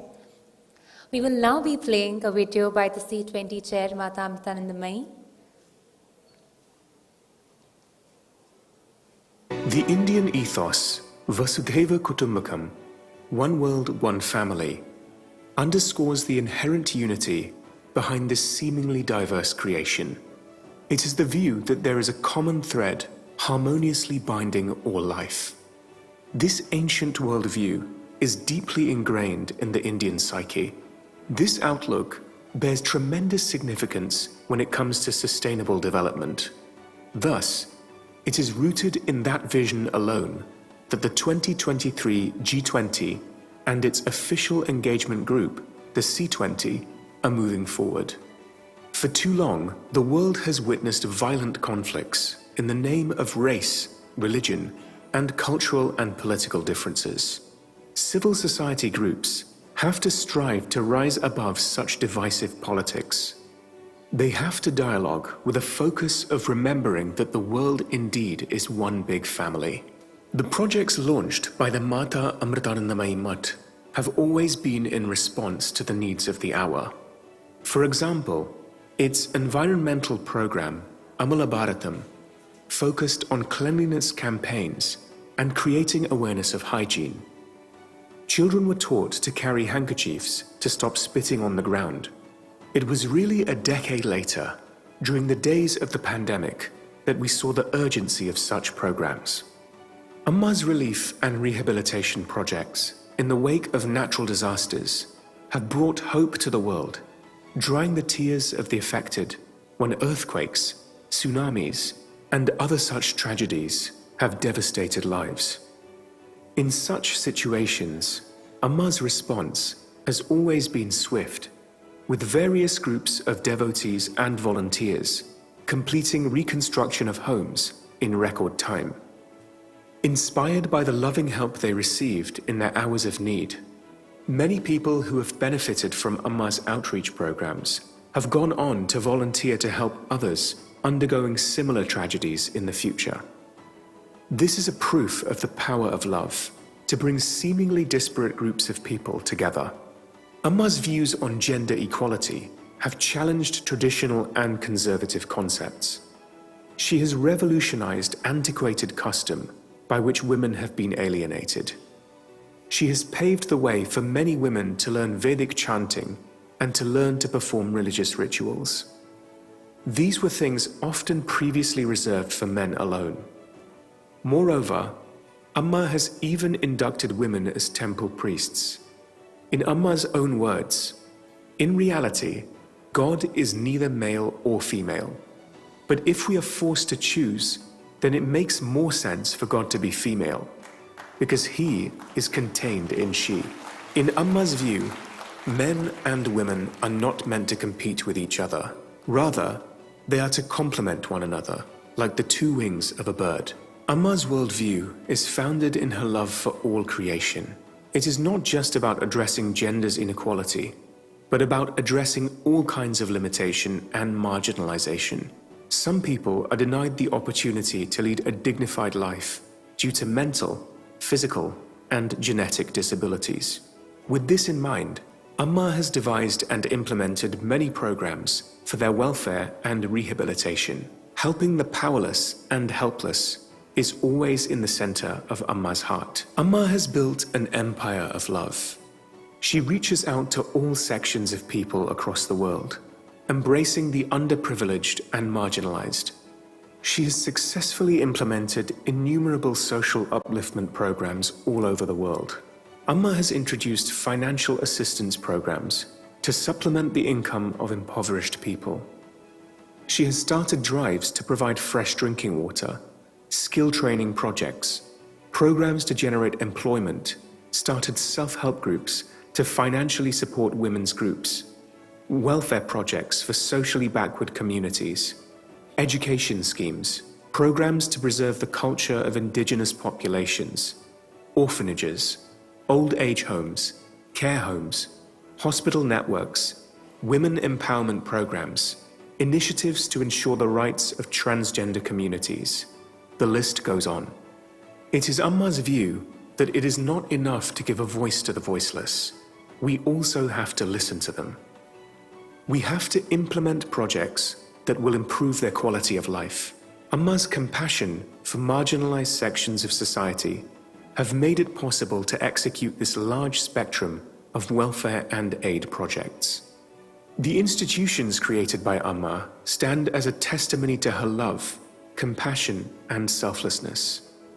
The Amrita Institute of Medical Sciences, both its hospital in Kochi, Kerala, and in Faridabad, Haryana, provides advanced treatment to all sections of society. These hospitals are a manifestation of Amma's concern for society. The deemed university, Amrita Vishwavidyapeetham, is a center of learning and research, having a radical positive influence on Indian education. Its ethos is education both for life and livelihood.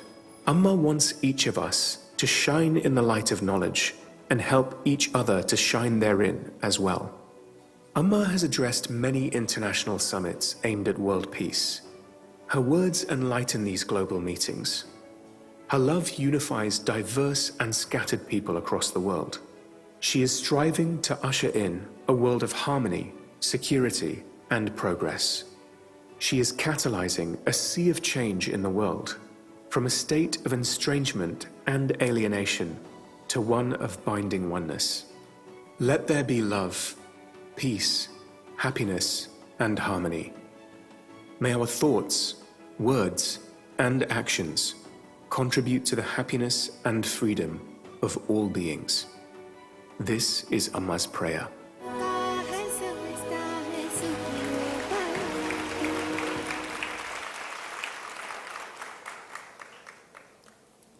Thank you. Next, we have with us the senior-most disciple of Mata Amritanandamayi Devi and the Vice Chancellor of Amrita Vishwavidyapeetham, Swami Amrita Swarupananda Puri, the official representative of the C20 Chair for India. Swamiji.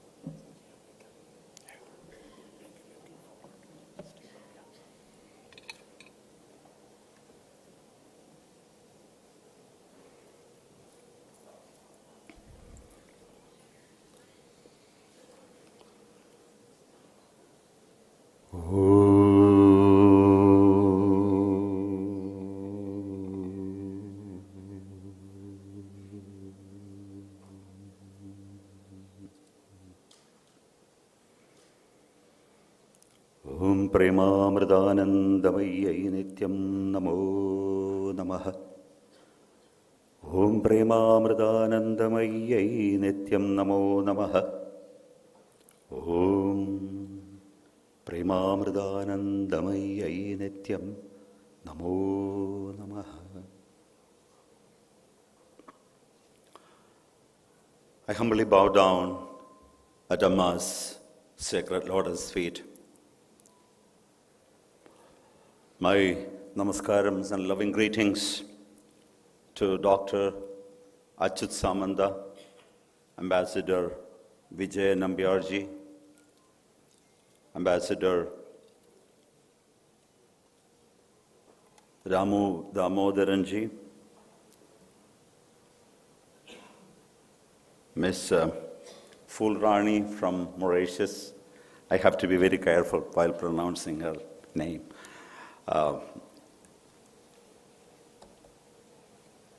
Ms. Neela Chowdhury, Nidhi Goyalji, Ms. McJohns, and Satyananda Mishraji, who has been hiding the first half, and Swami Dayamritananda, and I think, sannyasins also should have some degree of gender equality. So we missed one name, Swamini Suvidyamrita Prana. So gender equality is maintained. And dignitaries on the stage, off the stage, delegates, students, teaching and non-teaching staff, Dr. Bhavani Rao. I cannot start my speech without expressing my heartfelt gratitude to Dr. Achyut Samanda, the whole and soul of this institution, for hosting this event, and for extending his unconditional support to us. I'm immensely grateful to Dr. Varun Sutra for taking care of our requirements. Thank you, thank you, thank you so much. Allow me to begin with an incident that happened a year and a half after the 2004 Indian Ocean tsunami. Once our organization finished its tsunami relief and rehabilitation activities, we wanted to create a document for future use and reference by putting all the details in a book form. When the sample copy of the book was ready, we showed it to Amma before sending it to the printing press. And it was a quite a large book filled with photos and vivid descriptions. Amma flipped through the pages and looked at all the photographs of the various tsunami relief and rehabilitation activities. There were pictures of Amma working alongside with the volunteers, Indian and Western, senior monks, residents. We even had a picture of Ram. Ram was the elephant, the male elephant, and he was also doing some activities. And while glancing through the picture book, Amma suddenly shouted, "Where is Lakshmi?" At first we thought Amma was referring to Amma's personal attendant, whose name is also Lakshmi. When somebody was about to run out to call Lakshmi, Amma stopped the person and explained, "No, no, no, no, Lakshmi, Lakshmi, the female elephant. Where is Lakshmi? The picture of Lakshmi." And Amma said, "It's not fair. You have pictures of Raman, but not Lakshmi. She also deserves appreciation."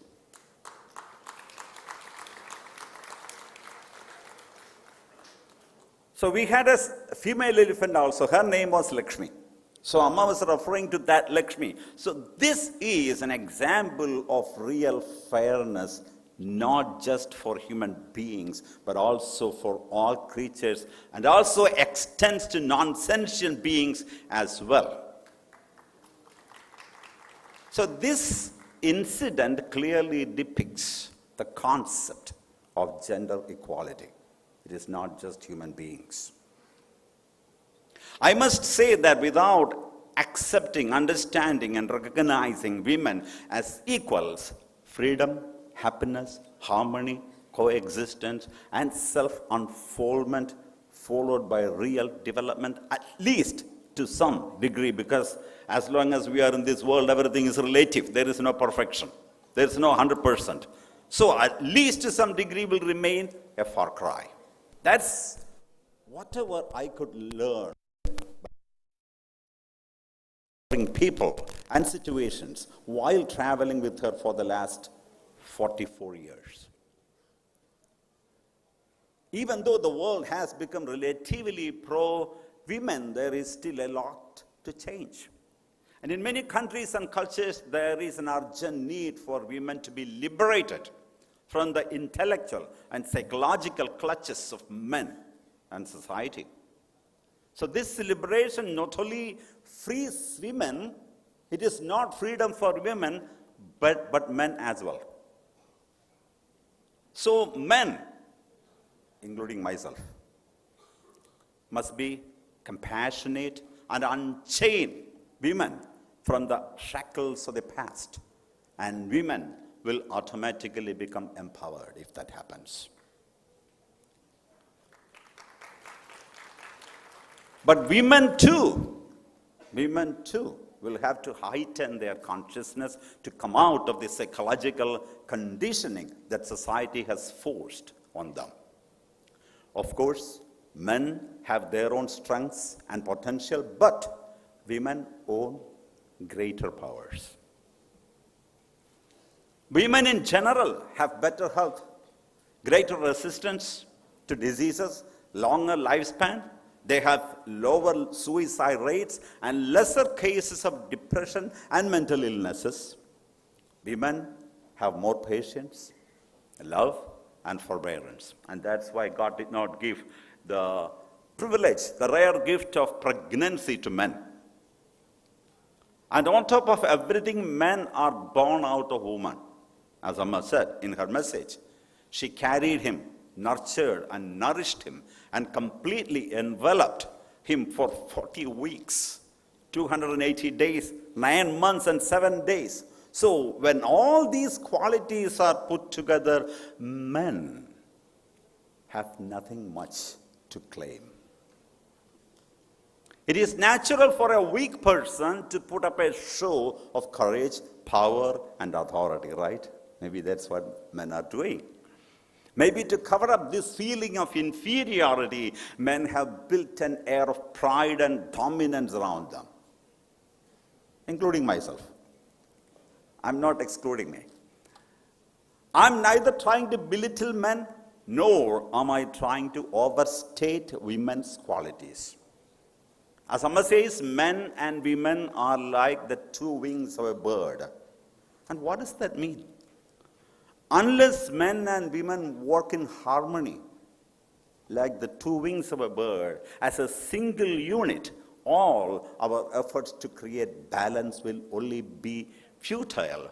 Moreover, the existing imbalance may get worse also. I read an article recently, it says that worldwide, in addition to not being paid to delay or give up their career to raise children, women working outside the home only make 77 cents for every dollar earned by men. As a result, there is a lifetime of income inequality between men and women, and more women are retiring into poverty. So does this mean that women's work is undervalued? Even if the work itself may demand equal or more effort and skill, why is it valued and remunerated less? Financial and economic empowerment is one of the key factors in keeping the gender balance. It is said that if we keep at our current pace of correcting this imbalance, it will be another 100 years until women receive equal pay for equal work.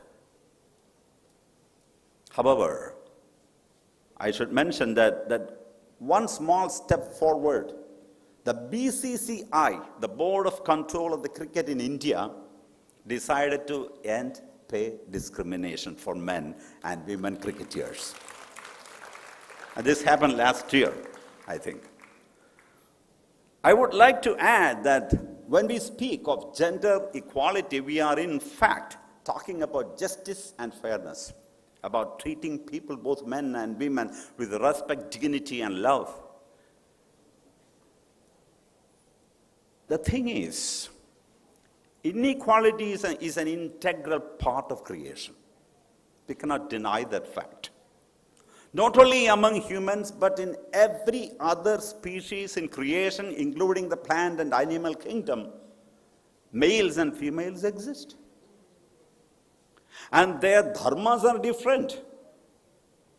So that difference should be accepted. So the real difference has to be accepted, and the invented differences should be abolished. Whether it be natural or man-made, the world and all its resources belong to both men and women. Therefore, opportunities and freedom have to be shared, then equality automatically happens. So equality is not something against men. On the contrary, it is for the betterment of both sexes, society, and the world as a whole. Honestly speaking, I don't believe in Western feminism. And I suggest revolutionizing the whole perspective. There is danger in Western feminism. To courageously fight for their rightful claims, women do not have to act and speak like men. No. They don't need to copy and strip men and their strengths. No. Women inherently have greater strength than men. They should tap into that potential. I'm all for gender inequality, but not in the reactionary way it is happening right now, which is more an imitation than evolution or transformation. Reacting to a situation or system with the intention to imitate the other will only destroy our originality, and at the most, we will become carbon copies. Why should we adopt something that is taking away our own originality? It's like Anthony Hopkins wanting to become Amitabh Bachchan, or Anthony Hopkins wanting to become Ranveer Singh. Why? In America, post-World War I, opportunities were short-lived. Millions of men came home after the war to claim their former jobs, while women returned to domestic roles or jobs such as nurses, teachers, or secretaries. It wasn't until the 1960s that a new generation took up the call for equal opportunity. However, in Rwanda, that's not what happened. The call for equality was led not by thousands of women, but by one man, President Paul Kagame, who has led the country since his army stopped genocide. Kagame decided that Rwanda was so demolished, so broken, it simply could not be rebuilt with men's labor alone. So the country's new constitution, passed in 2003, decreed that 30% of the parliamentary seats be reserved for women. The government also pledged that girls' education would be encouraged, that women would be appointed to leadership roles such as government ministers and police chiefs. Kagame vowed to not merely play catch-up to the West, but leapfrog ahead of it. The country embraced Kagame's policies and even went beyond his mandatory minimum. In 2003 election, 48% of parliamentary seats went to women. And in the next election, 64%. So today, Rwandan politics is cited as a model of gender inclusiveness, but the beauty is the Rwandan women did not relinquish their culture, their originality.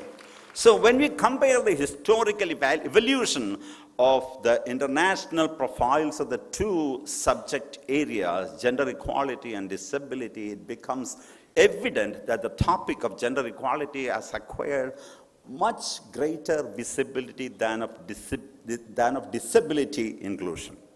The reasons for this are obvious. To begin with, the United Nations Convention on the Elimination of All Forms of Discrimination Against Women was adopted in 1979 by the United Nations General Assembly.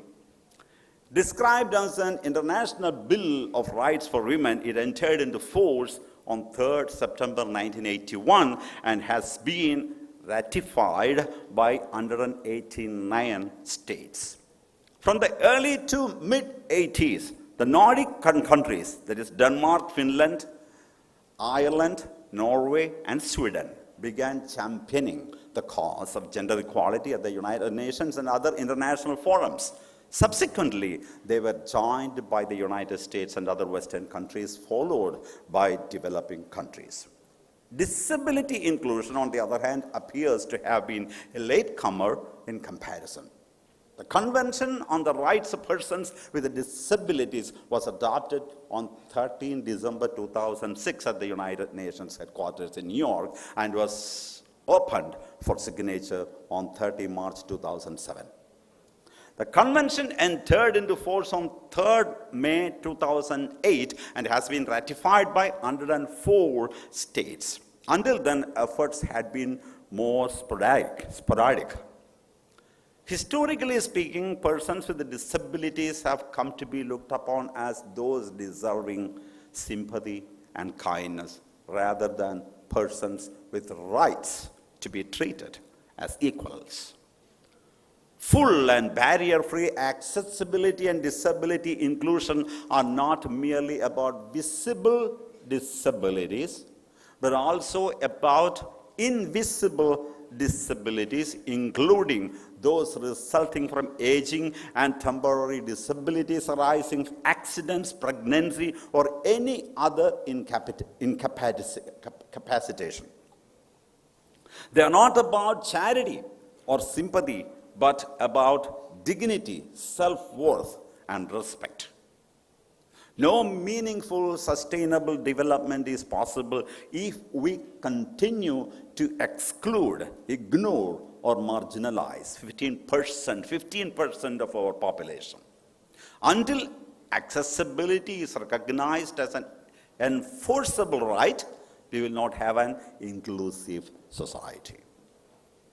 To highlight the importance of accessibility and disability inclusion, we support and are about to execute full and barrier-free accessibility and disability inclusion as a standalone, dedicated working group of the C20.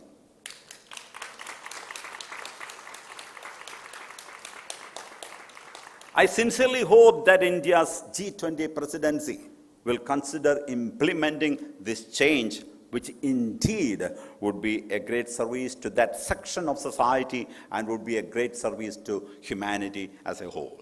In my view, there is another significant contribution that CSOs can make to the international discourse of the topics of gender equality and women's empowerment, as well as accessibility and disability inclusion. Experience shows that most of the contributions in these areas has traditionally come from industrialized countries and tend to reflect conditions, experiences, and challenges in those societies.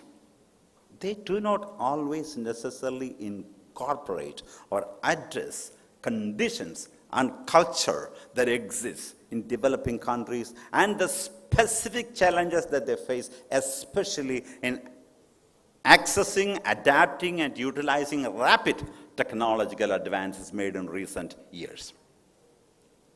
What other practical, implementable, and meaningful recommendations can and should the C20 bring forward and submit to the G20, especially those who go beyond the traditional ones relating to advocacy and calls for the allocation of additional financial resources?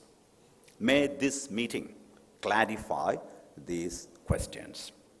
In summary, as gender equality is gradually gaining momentum. The issue of disability should also be seriously addressed. The contributions of these two sections of society are priceless. Out of ignorance, inherited tendencies, or past conditioning, historically, we haven't valued the capabilities and contributions to the building of wholesome societies by spreading the message of oneness and unity. And women can contribute immensely in unity, peace, and love. Unless we honestly take up these issues and find practical and effective solutions to bridge the gap, it will be a huge loss for humanity and nature, especially with the fatal threats staring at us. To conclude, allow me to quote Amma's words. The future belongs to mothers. Mothers must wake up and act. When Amma says mothers, it is not just the monopoly of women. Amma says motherhood or motherly love should awaken in men also. Because human beings, both sexes, are half man and half women within them. Ardhanarishwara. So while women are awakening to masculine qualities, and without losing the feminine aspects, the feminine qualities, men should awaken to feminine qualities. That's also important.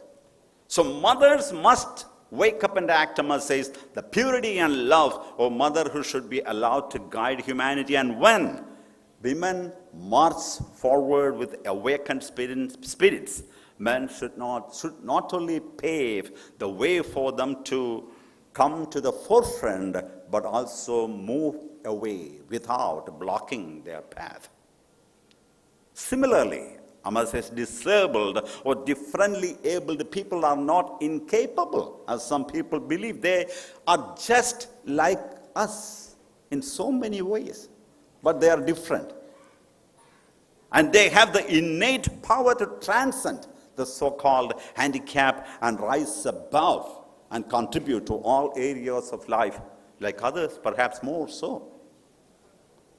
So let us embrace, accept, and encourage them and do everything that we can do to bring these two sections to the forefront. And Amma herself is the embodiment of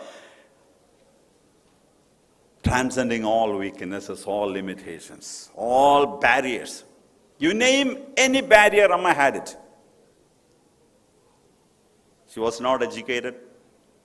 She was not born in an aristocratic family. She was born in the coastal village of Kerala, remote coastal village of Kerala. And she was not pretty.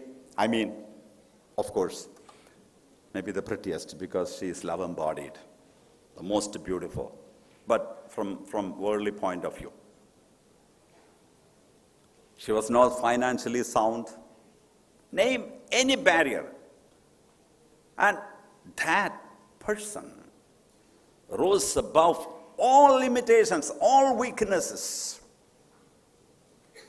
And Amma is a woman, but a man also. Maybe the most powerful, one of the most powerful men, and women as well. So it's an example, an inspiration, a guide, a perfect mentor. Once again, I express my immense gratitude to Professor Achyut Samanta, Dr. Varun Sutra, and the entire teaching and non-teaching staff, and the students of KEED for making this event a beautiful and memorable one. Thank you so much. Om Amriteshwariyai Namaha.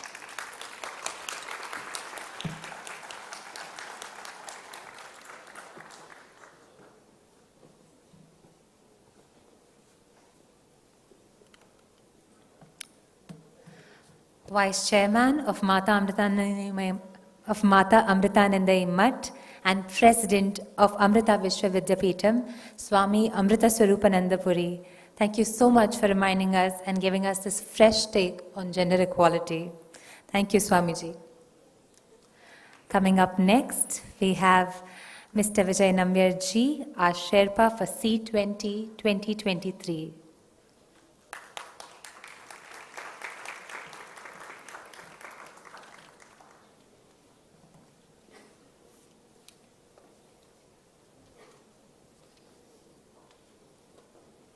Sampujya Swami Amritanandamayi ji, Amrita Swarupanand ji, Professor Achyut Samant,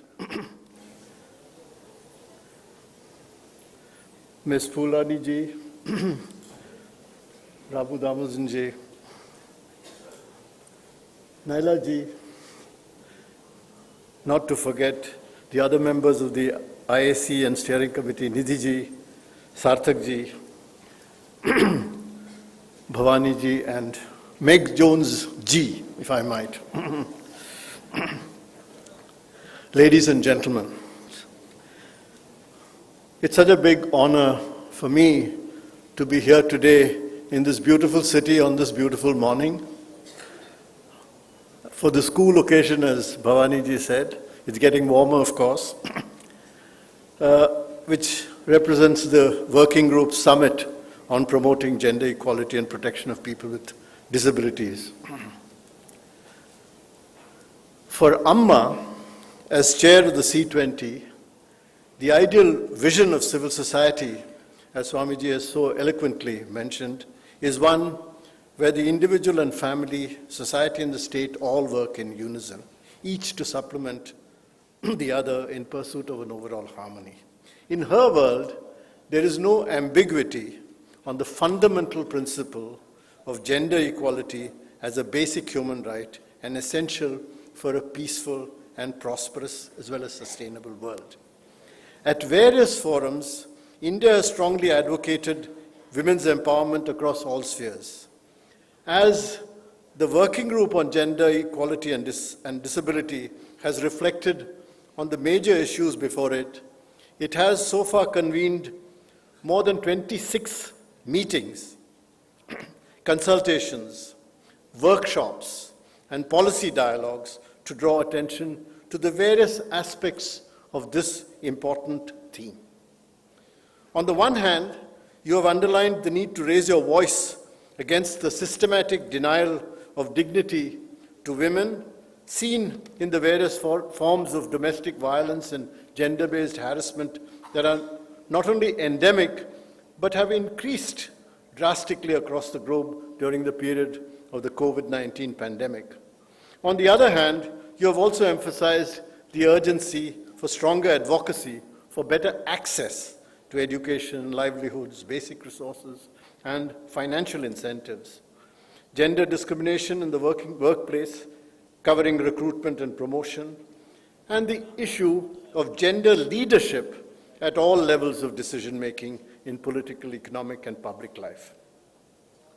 As the Honorable Minister for Women and Child Development mentioned, highlighting Prime Minister Modi's strong emphasis on women-led development, when you invest in women-led development, you invest in a stronger economy, you invest in a stronger purpose to fuel your country's health sector, your country's education sector, because it has been historically proven that when a woman's purchasing power and consumption power involves a scale, that she tends to spend more of her money on these two important segments.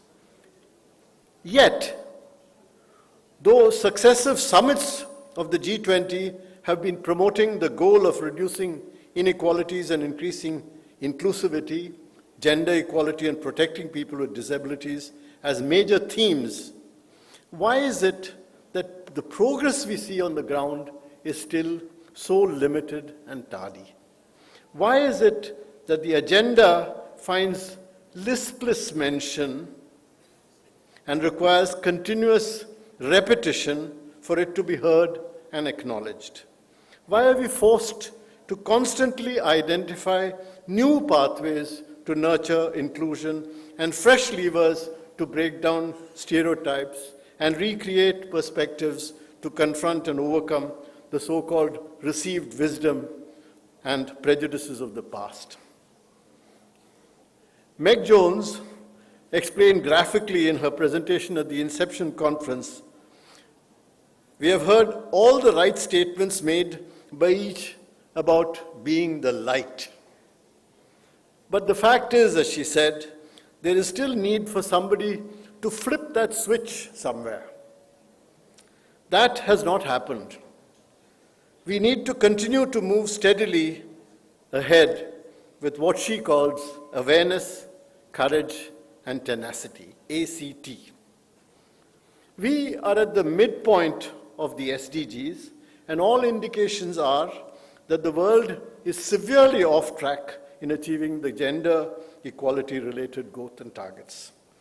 While there are many historical, structural, social, and mindset barriers that continue to block our progress, there can be little doubt that if the G20 and India in particular can significantly accelerate the implementation and achievement of the goal of women's-led development, that of itself will constitute an unprecedented historic achievement.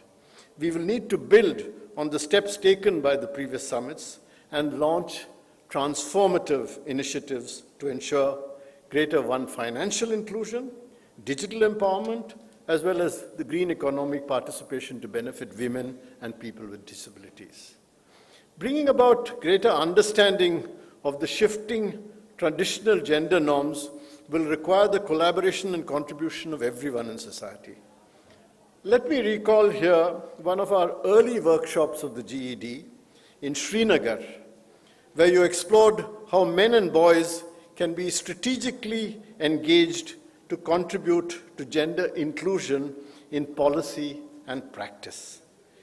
It was most touching that you were able to actually leverage the so-called anxieties of patriarchy to bring about a greater understanding of the common responsibility stretching across genders and the need for compassion to build harmony and better understanding in the ordinary lives of CRPF families, the Central Reserve Police Force families posted in Srinagar, through a more sensible and balanced distribution of daily responsibilities among them. Your so-called Love You Zindagi Udaharan was impressive. Why? Because it dealt with people exposed so frequently to aggressive and violent combat environments and the mental stress and other pressures they faced that otherwise resulted in domestic violence or even suicides among the Jawans and their separated families. Your 4 pillars of stress management tools, reflection techniques, protocols for sharing practical chores, driving, for example, or operating an ATM card, and non-judgmental thinking exercises have proved of great value in improving mental health and emotional resilience among both men and women. Equally related to addressing gender equality is addressing ableism, or the systematic exclusion of people with physical or mental disabilities. Improving such a situation requires us to locate viable pathways of disability inclusion that will provide practical benefits for differently abled individuals.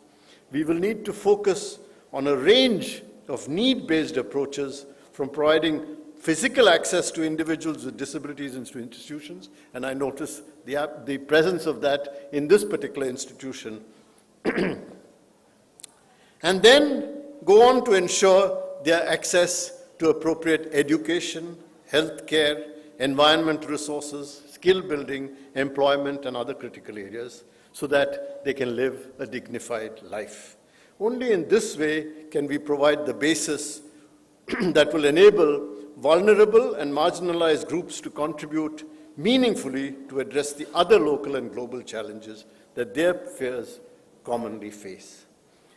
We often hear stories of extraordinary people who are able to cut through obstacles through inordinate determination and courage, and who have broken through glass ceilings to establish their place in society, whether they are women or disabled.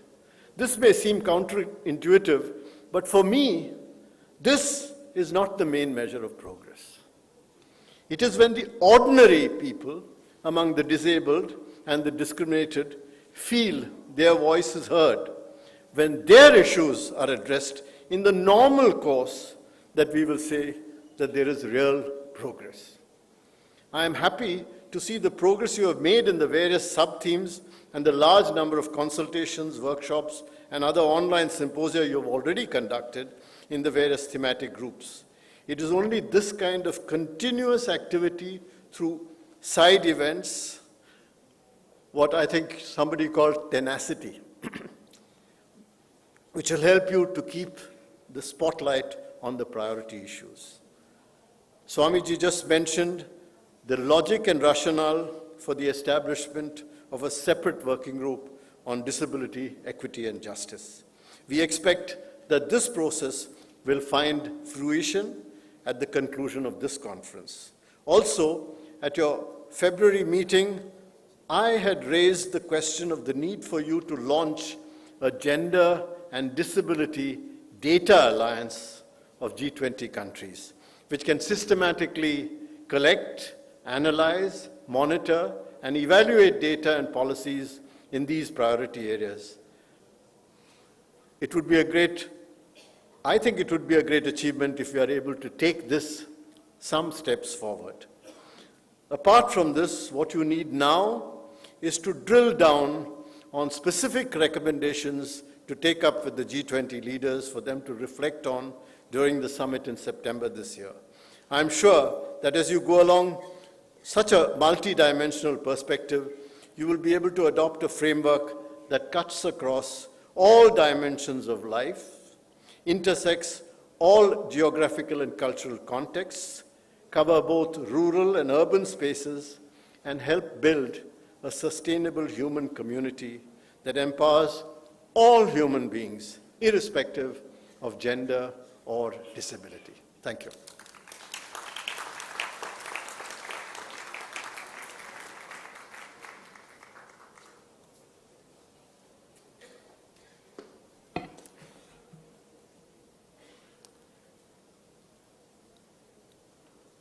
Thank you, sir, for your valuable words.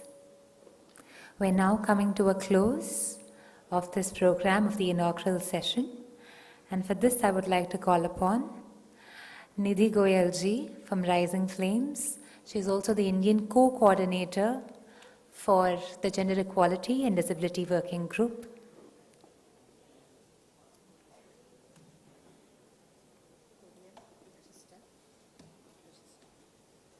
Thank you. Laptop? Yeah.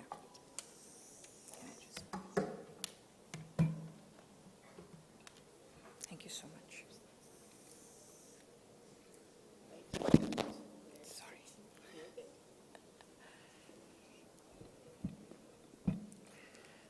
Namaskar, everyone.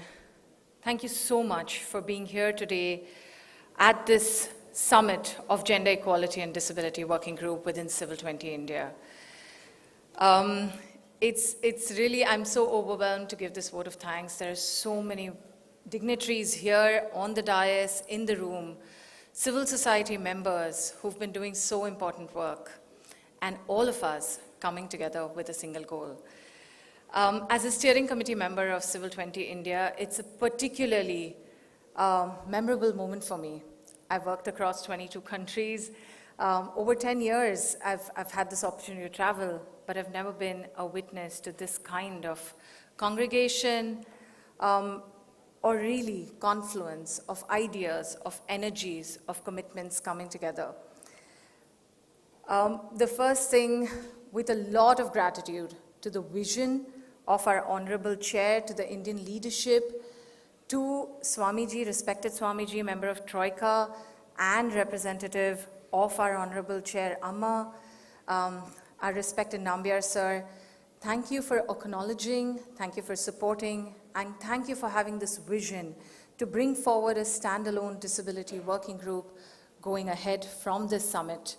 I just want to take this moment to say that this is a historical step in the G20 process, where Civil20 has ever taken disability inclusion to a next level. I would really request everyone. Thank you to the Indian leadership and once again, our vision of our Honorable Chair, Mata Amritanandamayi Devi ji, for this step forward. As I said, this moment is a witness of a confluence of energies and commitments, the convergence of stakeholders, all with a single goal, to amplify civil society voices in attaining gender equality. We are at the midway of the Sustainable Development Goals, as we understand, and it is important that we focus on leaving no one behind. Our speakers have been doing that. Goal 5 of gender equality, all women, including women standing at the margins. And we heard Amma speak about the women at the margins. We heard our Honorable Minister talk about that. Thank you for identifying the issue. The panels, the dignitaries, thank you for identifying the issue. Thank you for acknowledging that problems are many. But the most important thing is thank you for bringing the light here. Bringing the light and being the light through the udharans that you present, that you embody, and that you bring to the table. Gender inclusion and disability inclusion can become a reality only if all of us stand together. Thank you once again for coming and joining hands, for being the champions, and for inspiring all of us and our colleagues. A big thank you for creating this space, for standing with us,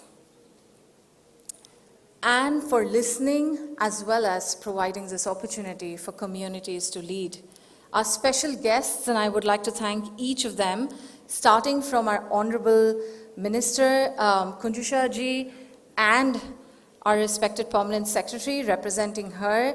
I'd really request Dr. Bhavani Rao to felicitate the Honorable Minister and and request Permanent Secretary Fulrani ji to accept this token on our behalf.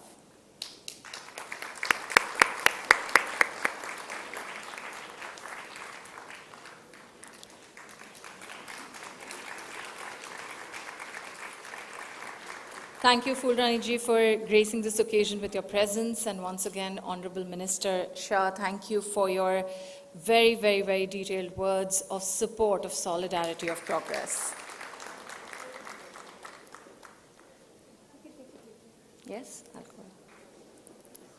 I would also like to particularly thank our International Advisory Committee, and as a steering committee, young steering committee member, it gives me great pleasure to thank Naila ji and Ramu ji for being here in person on this very special occasion of Eid and Akshaya Tritiya. Thank you so much for gracing again this occasion with your presence and the summit with your knowledge and expertise.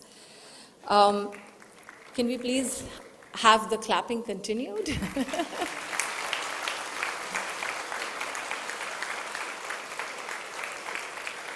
Thank you, our respected Sherpa Nambiar sir, for constantly guiding us through the entire Civil20 process.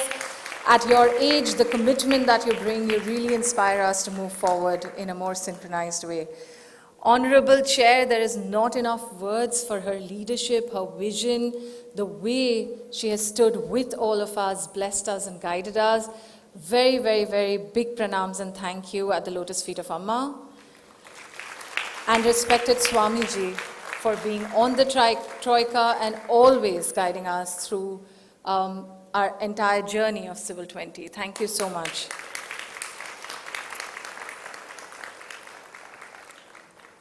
I've saved one thank you for the end, a very, very warm gratitude and a heartfelt appreciation for our host, our partners, our senior, Dr. Achyuta Samanta.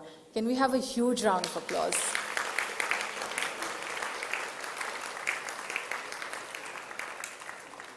Thank you so much, sir, for having us here. We've heard about your incredible work. We witness it in these institutes and through your other political work as well.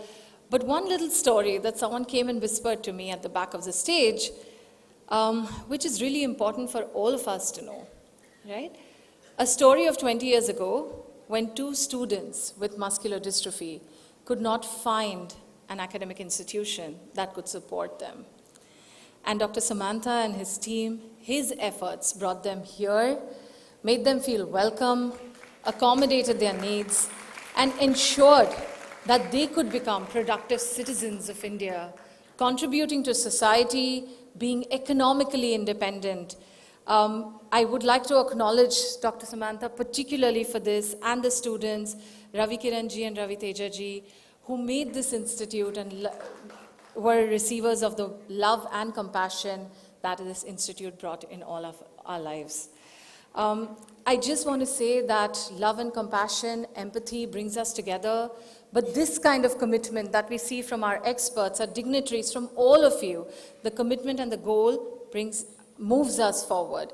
So let us together today and continue to move forward to ensure that the social, political, and economic growth is human-centric and holds together and creates space for people at the margins, for women, for gender equality, to truly attain the goal of one earth, one family. Thank you.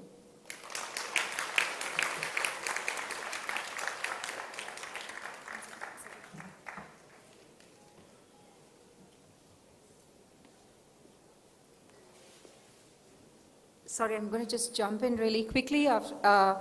We're about a whole session over time, so we will skip the next plenary session, and then we will bring the coffee break forward. And so we were going to give you, there was going to be a presentation, a video talk by the UN Resident Coordinator, Shambi Sharp, which we will play later during the day, and we were going to give an introductory talk on the deliberations that have happened within the Gender Equality and Disability Working Group, as well as a presentation of our methodology on how we have reached the policy decisions. Unfortunately, because we've run out of time, we'll probably just compress it when we do our next plenary session. So for now, I will let the MC call this session to a close with the coffee break, and then going straight into the parallel sessions.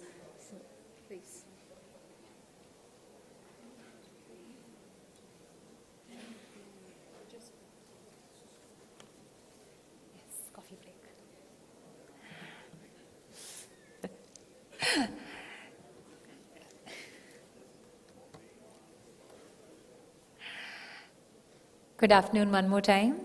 As announced, we'll be breaking for coffee and for some refreshments. Our guests can also proceed to the banquet room, which is on your right-hand side. The exit is this way for our guests, for our discussants and participants. For everybody else, including our students, refreshments will be served at the end, the rear exit in the foyer area. Following which, we ask all our discussants to join their respective rooms. And for the others, they can come back to the auditorium and join us right here. We will be breaking for coffee now. You can proceed to have snacks.